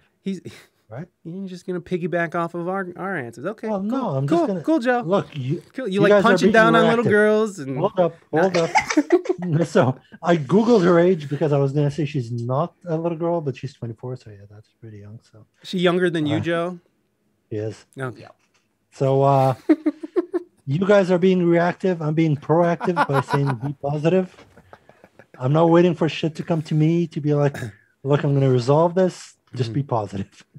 Yeah, for sure. We all have the job to make every stream great and every community safe, or else we'll end up like Facebook. Yes, indeed. Yeah, that's the one thing that's really nice about Twitch. Yeah, indeed. And like, again, if you are arguing with somebody in chat, remember, if you are a community member and you value your place in this community, then take the responsibility, be the bigger person, and you know, either, you know, shut it down or take it off chat, because it is a reflection of the streamers. So we should always keep in mind that when we step in, or when we click on someone's stream and we step into a stream, that you know, we're all here as a community representing each other. So it's not just, you know, there's always that one person that ends up in the community that was always saying that shit that's always like semi like bannable but not bannable enough, you know. You're just like, and they keep coming back, and they're just like a weird fungus that just keeps growing back, and it's just you know, you gotta love them too.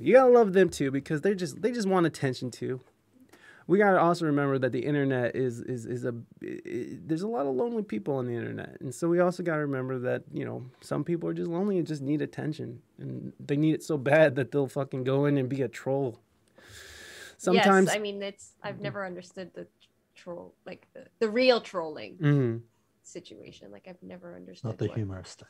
Not the funny stuff. Like, when people are kind trolls, but like when they're actually going into streams and saying things that are malicious, terrible. I just don't get it. But I mean, I get it only because, like, I used to make prank phone calls. I used to fucking do stupid shit. I used to go and vandalize and be an idiot. So, like, I know what that is. I know what it is to be like someone who lacks meaning in their life, and who's unhappy with who they are, and who's uncomfortable with being a person out in the real world.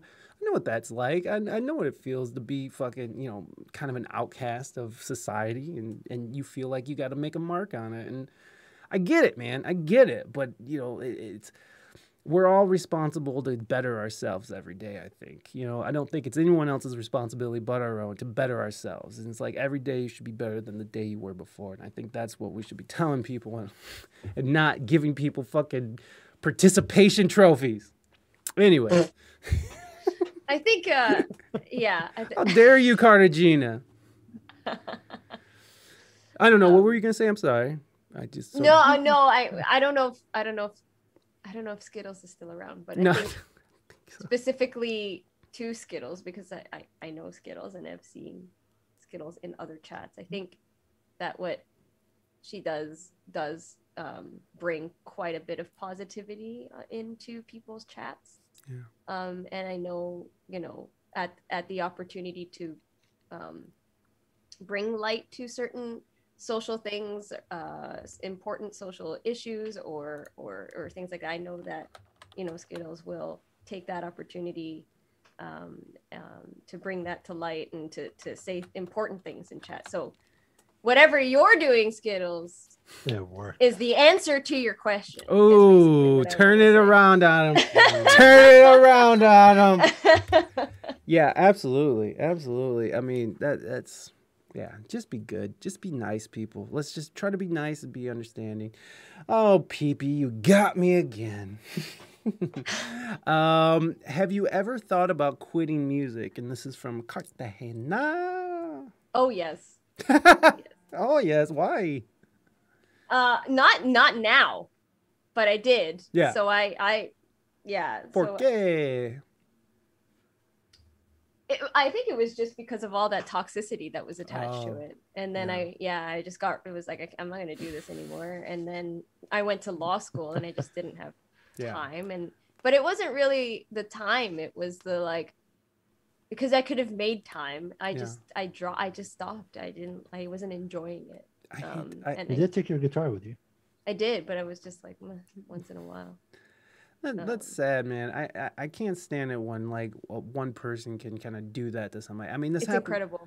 It's awful, and it's like how often it happens in like high schools or in elementary school or in the home, where it's just like, you suck, stop, and you're like, oh, I guess I suck, or you know, or an art teacher is just like, yeah, maybe you should think about doing something else for the rest of your life. You know, like little comments that just echo through a lifetime. You know what I mean? They just, it's awful. It sticks. It's very weird. It is. It's like it just especially when you there. Well, and especially when you get to a point where you're not that vulnerable small person maybe that you were at the time, that where you did just take it, not to call you a small person, but like I've been there too, you know, like we've all been there in that position where you're just taking shit and it's just like, and you don't know, do anything about it.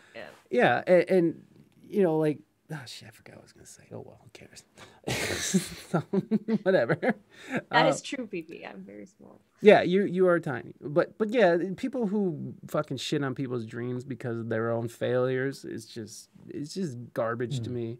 And it's like, because that bass player, I mean, he probably seemed like he was doing, but like, is that guy playing music still, or did you guys ever? I have no idea. Cool. No clue. I mean, like, it just, people like that have a hard time keeping shit together anyways, you know? Like, once you hit a certain point, like, in a band, and you hit a certain point of success, like, that kind of behavior starts to become, like, just not unacceptable. It's hard when you're young kids, and you're running around the country in a van, and you're just working on hormones and fucking Doritos, you know? It's just like, you do fight with each other, and you do get in these little bitchy fits, but it's like, you can kind of get through them if you know that there's something bigger going. But like, if you have somebody who's just shitting on you, you guys aren't really doing anything, like you don't like what you're doing, you don't enjoy it, there's no real success coming of it. Did you guys have success when you guys were playing out? Not, I guess, not really. No, like we didn't, we never really made any money.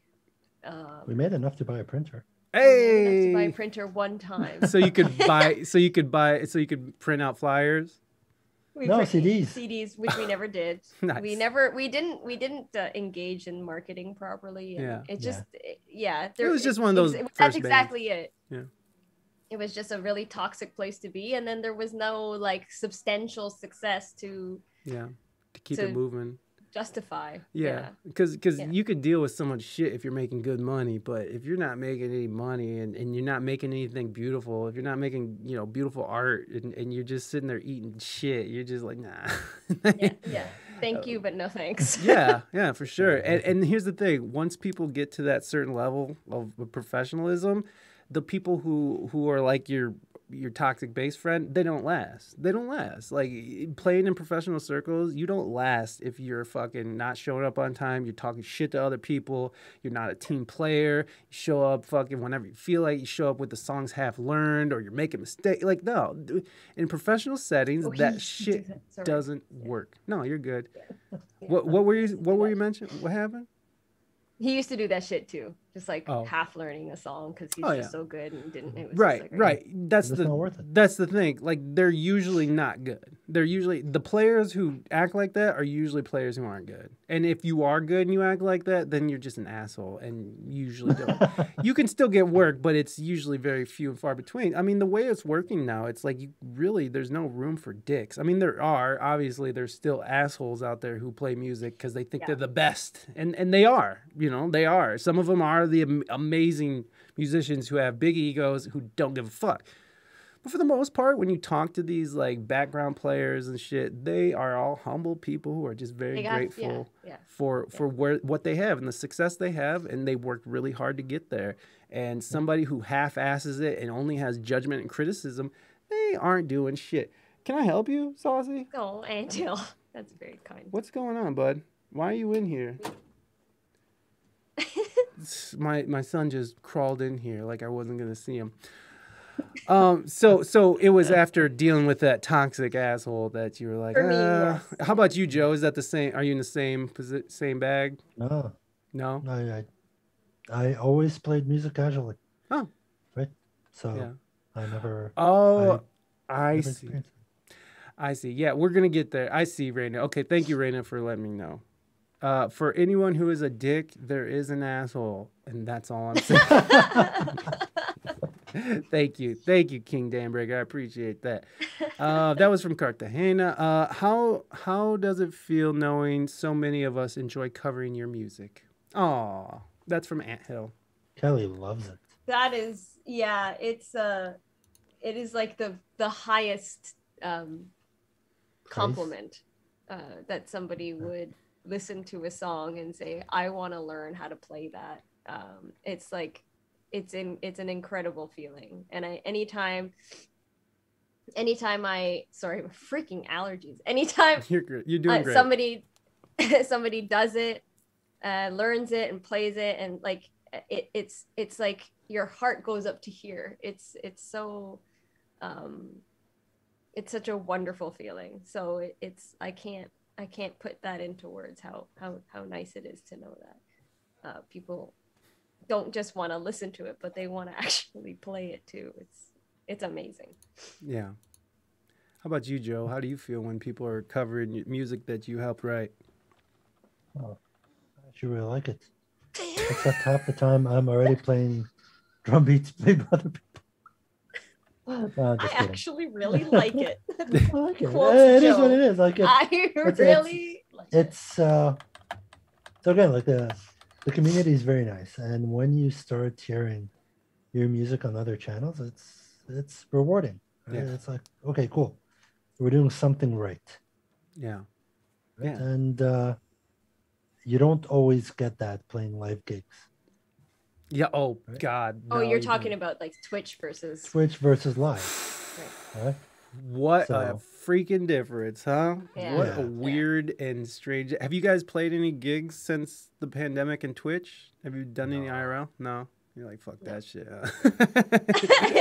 Well, we hadn't done any gigs for like 10 years. Oh, okay. So you guys or are just 8, maybe a little less than 10. But... Okay, so Twitch was sort of a reinvigoration of yes, of your absolutely. music. That's dope. That's so dope. And then so what was it? The pandemic that was just like, hey, I'm gonna get on Twitch and start playing. Was that what got you guys into it? Yeah. Yeah, so really it was, because when the pandemic first hit, the courts shut down and there was nothing. Oh happening. yeah, that's right. You lost your Nothing job too. I had nothing to do. It was like, when is this gonna end and what is gonna happen? And it was sort of like, this would be a really great opportunity to get back into music. And so I just started, and then I remember asking Scap and Lego and Moon, who are my friends from high school, since high school, but also mods, because they're so kind and I decided to help me out. I just started talking to them about it, and then we, the idea of streaming came up, and then Scap was like Twitch, and so yeah, it was really the pandemic that made this happen. Were you guys familiar with Twitch before you jumped on? I only thought it was like a place where people stream games. Yeah. It was crazy when we got into it too, and we saw like how insane the music category was and how cool everybody was. It was just it's wild. How long you guys been playing together? And this is from Cartagena. Since we've been dating. Yeah, I guess because there was this big gap of like 8 or 9 years, I would say since I was maybe 15 to about 22, 21. I wasn't playing with you when you were 15. 6. Okay, fine. 16 till 21, so 5 years, and then the pandemic. And then I guess we would play together once in a while in that sort of period of time, but very rarely. So maybe 8 years? Like in total? Yeah. Less gap? Minus the gap. Yeah, I would say so. Yeah, that sounds about right. Something like that. Something. Nice. Range. Does Guitar Hero count? Yes. Yes, it does. If you were on Guitar Hero, if you were on teams, then yes, it counted. Okay, we got a Would You Rather from Ant. So you can thank Ant for this. All right. I'm digging deep. I don't want to. And then we'll do a Baby Yoda interview here. Oh. And that's right after Would You Rather. Let me see what we got. Okay, this is good. Oh gosh. It's the first one I grabbed, okay? It's the first one I grabbed. I don't even know what the B is. Okay, this is for both of you. Or maybe we should do one for each of them. How about that? How about we'll do one for Kelly and one for Joe? Kelly, would you rather have your private parts be your Facebook profile pic or have pictures of your private parts be the first 20 hits you see when you Google yourself? I'm gonna go with Facebook because I don't use Facebook, so let it be a picture of my private parts. It's Facebook.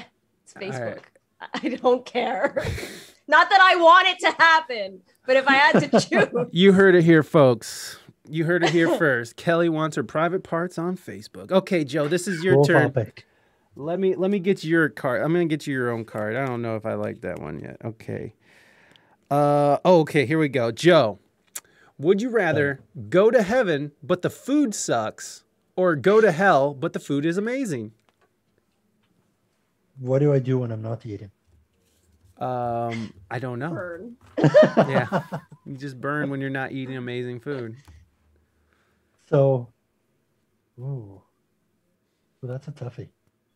I mean, eternal hell or eternal bliss, but shitty food.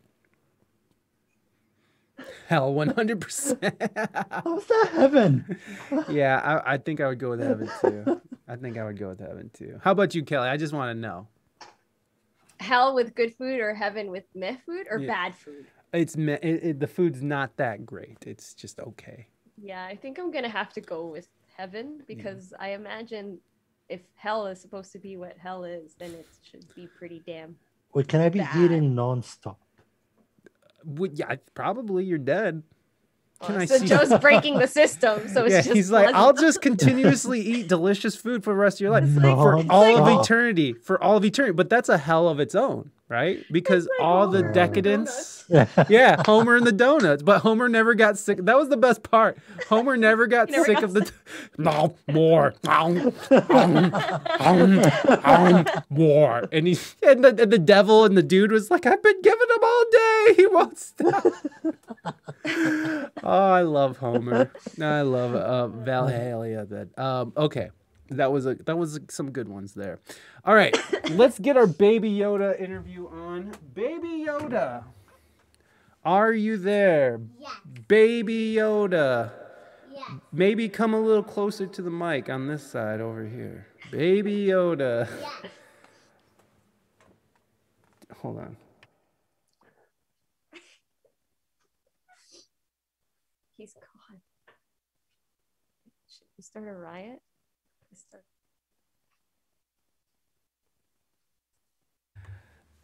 Baby Yoda, are you there? Yes. Okay. Baby Yoda, how are you doing today, buddy? Pretty good. Yeah? What you been doing today? Mostly just playing Yoda Craft. Yoda Craft? Damn. Spacecraft? Yoda Craft? Whatever you want to call it. It's basically your craft, right? Yeah, it's basically just this our guy. universe craft. Yeah. Well, that's good, Yoda. Thank you so much. Do you have a question for our guests today, Kelly Gates and Joe? Yes. What is your favorite type of color of sock? Oh, that's good. Okay, so what is your favorite color of sock? What kind of socks do you guys like to wear? What color? What's your favorite? I think my favorite color of sock would be bright green. Ooh, bright green. Nice. That's nice, huh? Yeah, that's really good. Just like Yoda. I really like that. Just like Yoda. How about you, Joe? What color sock do you like? So I would have to pick orange. Orange. I'm a big fan of orange. Orange. Do you like oranges? I do like oranges. I do like the color orange as well. I like that. I'm wearing my Darth Vader socks now, though, but I do. Oh, we don't like that, do we, baby? He's wearing Darth Vader socks. What do we do about that? Oh, no. You gotta get a lightsaber and just beat him up with our blue lightsaber. Oh, That's blue. I'm going back to orange. There you go. You just scared him back into orange socks. So there you go, Baby Yoda. Thank you very much. You've turned another from the dark side to the force. Way to go, Baby Yoda. You're just killing it. And also about orange, I actually used to be at Mars. I used to live at Mars. Oh, I nice. didn't know that. There you go. Speaking of orange, he used to live on Mars. But now I live on Uranus. Oh. Was that a joke, Baby Yoda? No, seriously. Was that a little baby joke, Baby Yoda? That's where I live when I'm not here. Oh, okay. Fair enough. On my anus. All right. Do you guys now, Kelly, Joe? Do you two have a question for Baby Yoda? What's your favorite song, Baby Yoda? Oh, good question. That is a good question. Baby Yoda, what is your favorite song? Is it Cantina? Well, my mom and my dad make music, so I guess I'd say their music. Oh, that's nice. wow. I bet Very nice. they sound like genius, talented musicians and creators. They sound like they're just like out of this world, like across the universe, insanely genius. And also, they both love pizza. Oh, Ooh, Space that's a pizza. winner right there. space pizza though. It can't be some Earth Not regular pizza. Yeah. Can't be some regular ass I pizza. live on Uranus. How would someone get Yeah, very fair. Fair. Need some Uranus pizza. Baby Yoda, thank you so much for coming by and spreading your words of wisdom. Do you got any last words before you go? Yes. Okay, go ahead and pop them in there, bud. If you guys ever make it to Uranus, I'll probably be at Hades when you get there. Sounds good. Would be a what? Sounds good. We'll find you. At Hades? Yeah. Oh, Hades. It's Okay. a planet that you guys don't really know of yet. Oh, sorry. It's pretty far away. Yeah. It's Okay. undiscovered by Earthlings, but Yoda's been there a bunch of times. Okay. That's how you know Reina, Mystique and We Speak English Good are doing good parent work. No. No, this is Baby Yoda. We didn't give birth to Baby Yoda. This is Baby Yoda, son. This is not Saucy. This is Baby Yoda. So That's a good Baby Yoda. okay. Well, Baby Yoda, thank you so much. You have a great day and time playing spacecraft or Yoda craft or whatever you called it. Have a good day. Bye. Bye. Bye, Baby Yoda. Thank you. All right. Have fun at Hades. Have fun on Hades. There you go. Baby Yoda interview. That another success. Another success. Oh my God. Damn it. Cartagena. Let me do that in a little bit. We got he wants a sad boy summer, so we'll have to wait for a second. How old are you? Cartagena wants to know, and we'll just ask both of you. Kelly's 19. What? Yes. 19. I I'm could tell. 31. 31. I'm 35. Oh, nice. I'm doing the math in my head, folks. Doing the math. It's only 4 years. Come on, guys. Okay, perfect. Well, I figured Baby Yoda today was best buds, but with Saucy Nuggets, so it's proximity thing. Yeah, you would think that, but you know, Baby Yoda's in space. I guess I'm in space right now in my space matrix. Look, I'm confused. Okay, here we go. When you make a song, is it more important if you like it or if other people like it? Ooh, damn, Papa Sweet. How dare you come in here and ask better questions than me? Son of a bitch. That's why he has his own podcast, Casual Cognition, anywhere you stream your podcast. Oh. Oh. Well. Yeah, that's a great question. It is a good question. I think so. It's definitely, to me, I think it's really, really important that I guess Joe too enjoys playing. Yeah, I'm in the line song. with that. Because for us, like writing music and making it together is a really fun aspect of our relationship. And then, you know, if people request it, meaning they I would imagine like it to some extent. Success. I wanna enjoy playing it. Yeah. So I think for me, it's probably more important that we enjoy it, and if other people like it, that's, I mean, obviously that means the world. But because music is part of us, I think it's really important that that I actually enjoy playing the song rather than trying to write something that I think other people will like. It's like changing who you are to please other people. Yeah. This is us. This is us. Take it or leave it.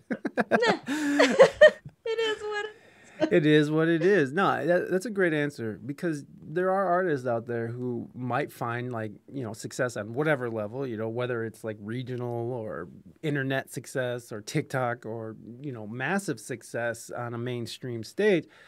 They get to that point where they found their success, they found that, they had their hits, and now it's like, are we going to be placating to what the audience already likes? Or are we going to continue down whatever, this road of artistry leads us? Or are we going to, stagnate it and just be like, no, we're going to stay here and we're going to play the same hits over and over again? And then these artists, especially, you see this happen all the time, is like they'll just try to recreate the same fucking song over and over. Like right. Smash Mouth. I was just gonna say, how many songs did they put out that sound just like All Star, trying to recapture and rebottle that magic? And it's just not. And unfortunately, you see what the end result of that is. Exactly. Chasing that is some guy drunkenly screaming at the audience, barely hanging on by a thread. And you could obviously tell that they stopped trying to create, and they were just only trying to recapture something that happened. Yeah.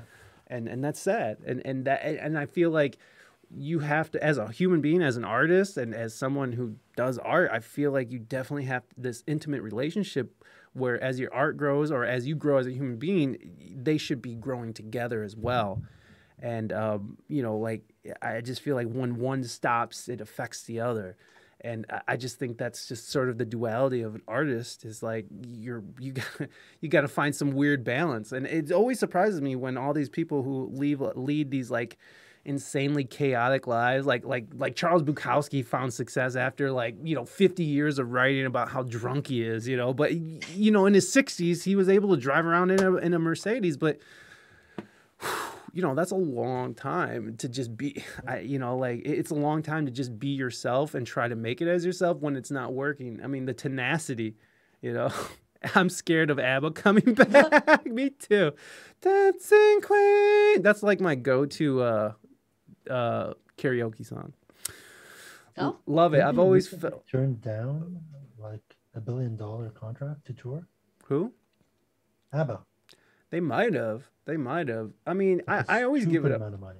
As like when you look at like the Dave Chappelle situation, and I'm not saying what he's going through now, but I'm saying like when back in the day when he walked away from $50 million because of he was sticking to his scruples and he was sticking to his morals, right. And he was sticking to it. He could have easily just kept on making the same old jokes, making the same questionably racist jokes over and over again. I'm not calling his jokes racist. I love this Chappelle show and I love Dave Chappelle, but like we all know how controversial he can be. I'm just saying, yes. He walked away from $50 million because he would have rather been able to live with himself as a human being, because he knew if he was going to compromise his art, he was compromising himself.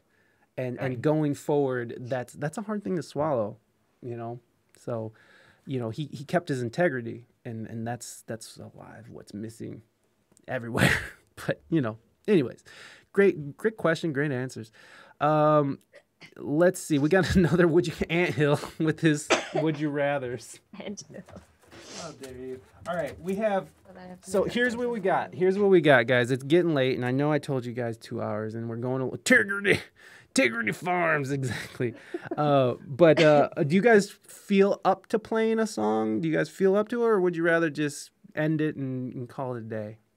I'm on the drums already. Thank you for the question.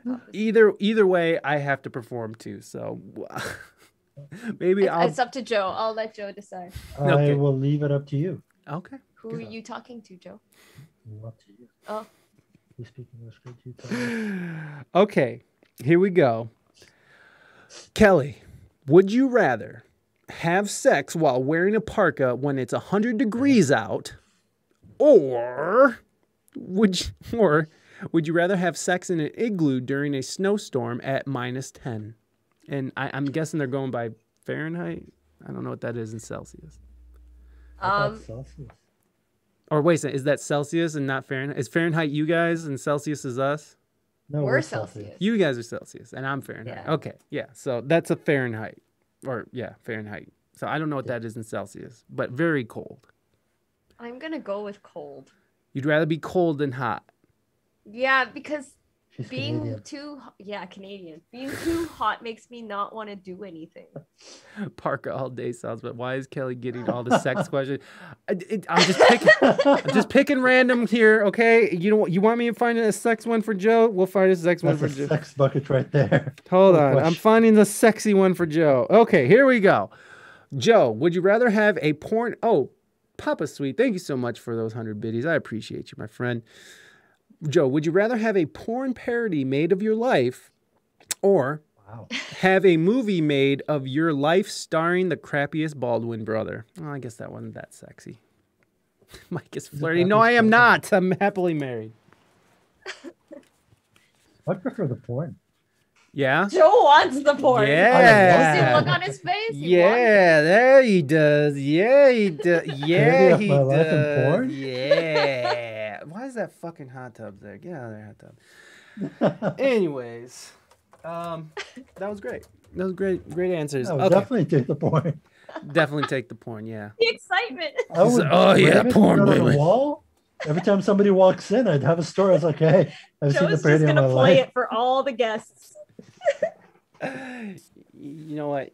He's setting a precedence. He's setting a precedence. Okay. So, do you guys want to do your song first, or do you want me to do my song first? Your show, you tell us what Yeah, you want. you. I feel like people want to see you guys end the show, so why don't I do my stupid thing and then you guys do your amazing thing? The crappiest Baldwin brother can still be in it as True. well. Yeah, It's true, PP. exactly.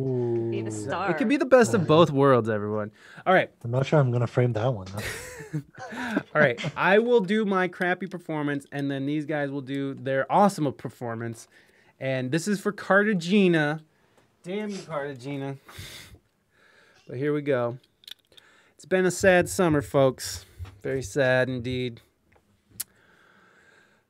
You know, with all the division in this world. And, you know, with all McDonald's don't have the McRibs out yet. Super sad. So, you know, oh shit, I gotta do this first. My God, I didn't even do that right. Okay, well, give me a second. That was a big setup for nothing. No McRibs. Very sad indeed. Makes me want to sing a song about it.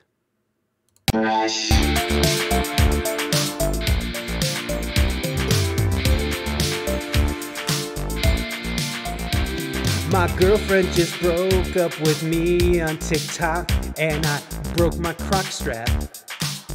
They're so convenient. I'm locked out my house and it just started pouring and my tire is flat. Triple H is ready. It's gonna be a boy summer. It's gonna be a sad boy summer. It's gonna be sad boy summer. It's gonna be sad boy summer. Yeah, yeah, yeah. Yeah, yeah, yeah. The waitress said, enjoy your food, and I smiled and said, thanks, you too. How awkward. We used to wear outfits that matched that. Now my laundry's an avalanche. My room causes allergies. It's gonna be a sad boy summer. It's gonna be sad boy summer. It's gonna be sad boy summer. Oh, it's gonna be sad boy summer. Yeah, yeah, yeah.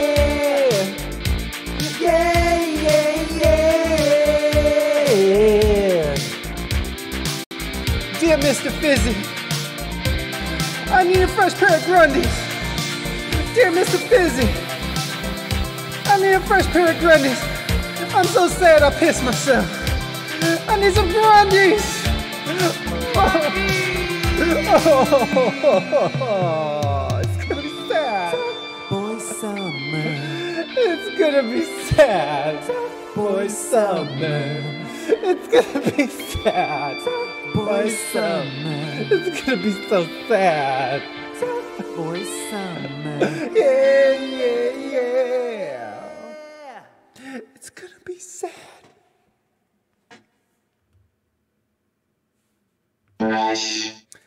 All right.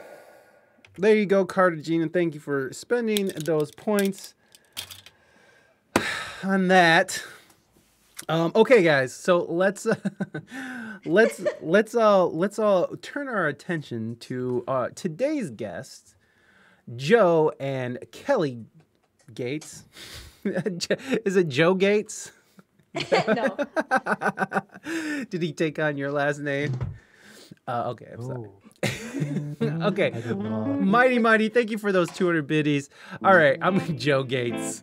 All right, guys, I'm gonna turn it over to you guys, and yeah, again, this is Zoom, everybody, so you know we have to take it for what it is, folks. It's Zoom, and so the audio is not gonna be the greatest, but I still love that we get a live performance. So let's get at it. Sorry, I was... Oh no, that's what I did at the top too. I was like, I think it's time for it's a hype train. Let's tune my guitar. Let's tune the guitar.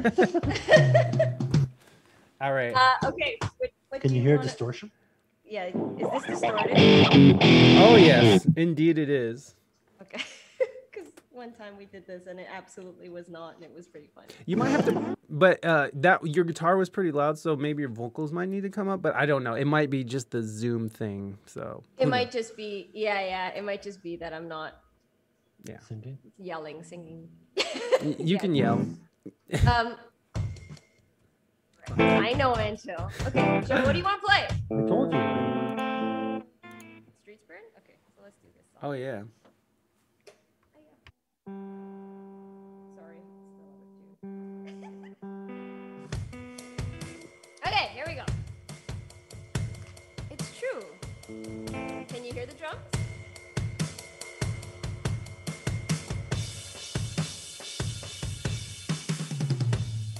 Yeah, we can hear the drums. Perfect.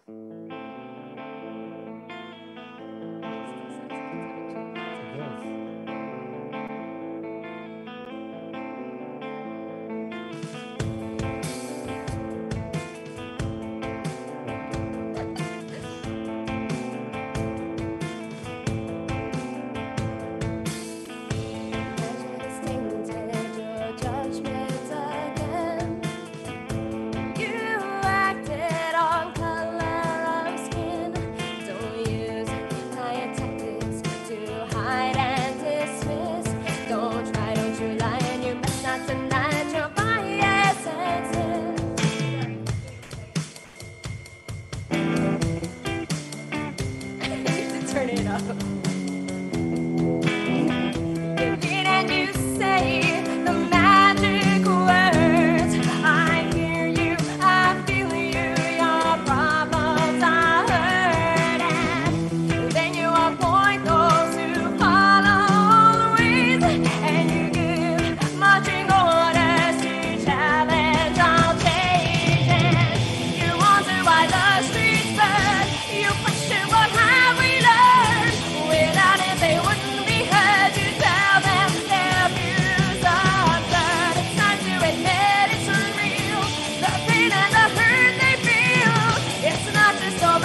All right.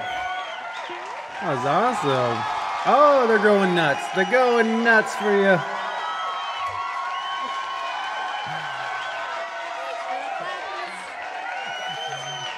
Look at all the clappies. There's all the clappies. There it is.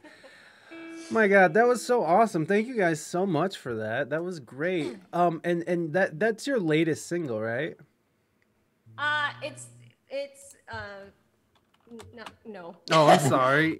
No. I mean, I have it on SoundCloud as a work in progress recording. Oh, that's right. That's right. Yeah, Because yeah. I thought that was because Reina did this song for something. Yeah, She I think the did timing was just perfect for that. Yeah. What if you guys don't mind, what does that song mean to you? Kelly. Let me turn Kelly. off this. Answer this one. Yeah. Kelly, please. Kelly up. It's so I for me the song is really about how the current system perpetuates racism, and I'm speaking. It's mostly from the perspective of the criminal justice system, because that's what I know. Yeah. And that's what I've sort of been exposed to when I'm working. Not me personally, but so it's that's what the song is about. It's sort of like, you know, when government structures, when you know, people who make the rules and the laws, as we were talking about before, make rules and laws that impact on people in ways that they don't understand, and that tend to impact on people who are of a specific race. You know, and I completely lost my train of thought, but well, you're describing your song and what it means to you. I mean, yeah, so...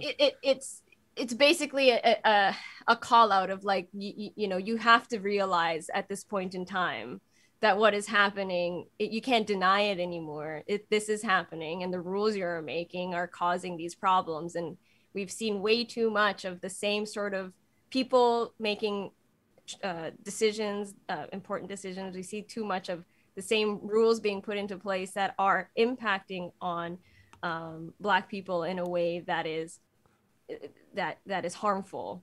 And we have to recognize that this is happening, and it has to stop. And so when I'm talking about streets burn, it's sort of like, you know, like, if it weren't for that, nobody would listen. Yeah. I mean, there are so many different types of activism, but I think, like, if it were not for, you know, certain events taking place, nobody would listen. Sometimes that's what it takes. Sometimes it takes flipping the fucking table over and being like, what the fuck is going on here? Yes. Yeah. So awesome. It's sort of it was just out of sort of, it's anger, but I think it's also, there's a little bit of hope. By the way, I love how you like change, like when you start playing music. I love how it like turns. Is that what happens when you're like lawyering too? Like, does your face just get like do you just like furrow your brow and just dig in? Yeah. It's like, yeah. Because you totally not quite as much. I'm still a little bit timid, a little bit, but it's definitely much more formal. Well, maybe Joe has. I mean, I saw that anger coming through in that song. I mean, it's so cool to see you sort of transform from, transform into your like rock Kelly, you know, from just sitting here kind of anxious Kelly to like going for it. Yeah, I like it. It's awesome. And that's what I love about music, is like that you can Kelly smashed, then apologize. That's basically it. Yes, Uru, that is correct. I'm sorry about that, guys. I don't know what came over me. Table flip. Now let me put it back up. No, I love that. That's what I love about music and like performing and the performance of it is like you really do get to be something you're not. And like you really, once you do find that freedom, it's freeing in a way, because like, you know, like you said, you're who you are, but like once you're on stage, like you get to be anything and anybody, and like your true essence can really shine through. And then, you know, once you get off stage, you can sort of let your psychopathy sort of take over, and then, you know, be weird and whatever, you know, nervous and stuff, which that's me too. I'm terrible. It's like off stream, it's like I'm quiet and sweaty and I, yes, you know, yeah. So it's like I don't. Yeah, it's a different. Like, I mean, I'm like I am who I am, but it's like if I'm not around people I'm comfortable with, then it's just quiet, Mike, sitting here, sweating. Yeah, I still get like low key anxiety when I'm going to like go to the checkout and buy something.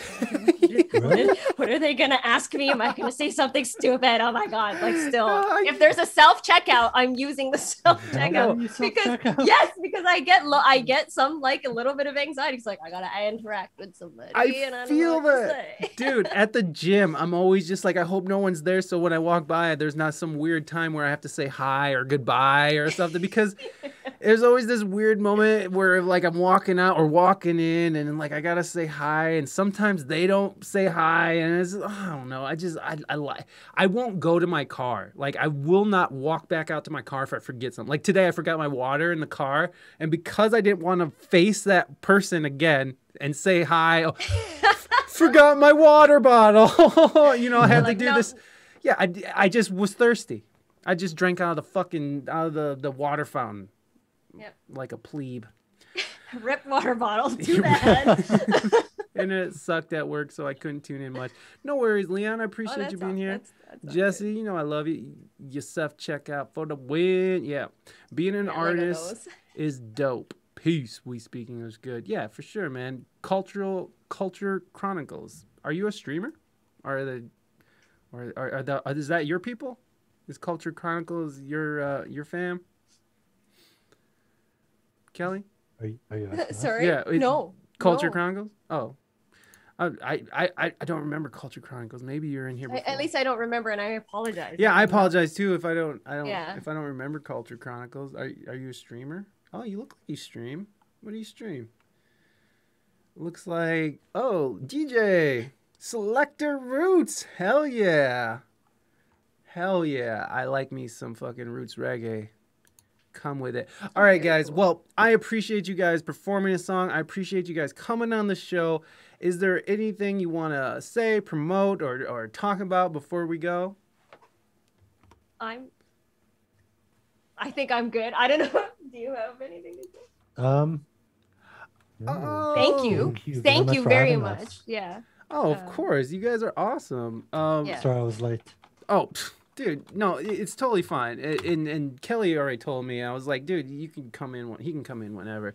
Culture Chronicles. Okay, you are Black Girl Gamer's husband. Oh, sick. Hell yeah. Okay. Well, welcome in. I'm not sure if you've been here, and I apologize if I don't remember. I'm a stoner, so that's what happens. I just it all comes in and then it goes all out. Thanks for the fantastic stream. Absolutely. All right. So thank you guys so much. And who are we gonna raid? Who are we gonna raid? You guys got any suggestions on who we should raid? Anybody in chat? Oh, I'm sorry, I'm covering everybody up. That's Culture Chronicles thing right there. Take care, Marianne. Tangerine. What's happening? Thanks, Cap. Thanks, Lego. We're gonna raid. You guys are coming with us. I'm sorry. Nice. Oh, Sarah's on. Let's see. Darth Rips. Oh, Wooby. When's the last time we raided? Did we raid Wooby last week, Reina? I can't remember. Okay. What do you guys want to do? Do you guys want to go to a DJ, or do you want to go to a funny woman who is also an amazing sax player? Thanks so much, Oh, thank you. Thank you so much. Thank you. Thanks for oh, no worries. It was Anna Carmilla. Oh. Well, we just raided Anna. Let's go over to Sarah. All right, we're gonna raid over to Sarah, and if you guys want to go, you're totally fine. I'm just doing this. Sorry. Oh, what? We're hanging. Yeah, you know what? You guys are here now. It's just what's happening. All right, we're gonna go over to Sarah Jazz. She is the homie. She is a very funny and hilarious human being. So let's go over there, give her some of our love, and some follows and some good stuff. I don't know what she's doing over there, but I'm sure it's absolutely ridiculous. So we're gonna go over there again, you guys. We'll be your favorite today. We'll be here. Sorry. No, you're okay. You're okay. Everyone, please go and follow and love. And on Monday we have. Oh shit! Who do we have on Monday? Do I have enough time to say this? I think so. Yeah, we've got like 10 seconds. Who is on Monday? Oh, Sarah McQuaid. Sarah McQuaid is a singer-songwriter, and she is fantastic. And she'll be on the show. She'll be a favorite color. What's your favorite color, really quick? Red. Blue and red. Blue and red. There it is, everybody. Okay, guys, get your raid calls. We are going over to Sarah Jazz. So get your raid calls, get your love on, and we're going to go over and say hi to Sarah, who is my friend, her and her wonderful husband. His name is Silence Noise, who is another fantastic original streamer, actually. He streams original music on here. And yeah, so everybody, I'll see you guys on Monday, 3 p.m. Eastern Standard Time. Remember, the music stream is canceled on Sunday, so Monday it is. Mwah. Be good, everybody. Love you. Thank you. Bye. See you. Take care. Thanks. All right, guys. Thank you so much.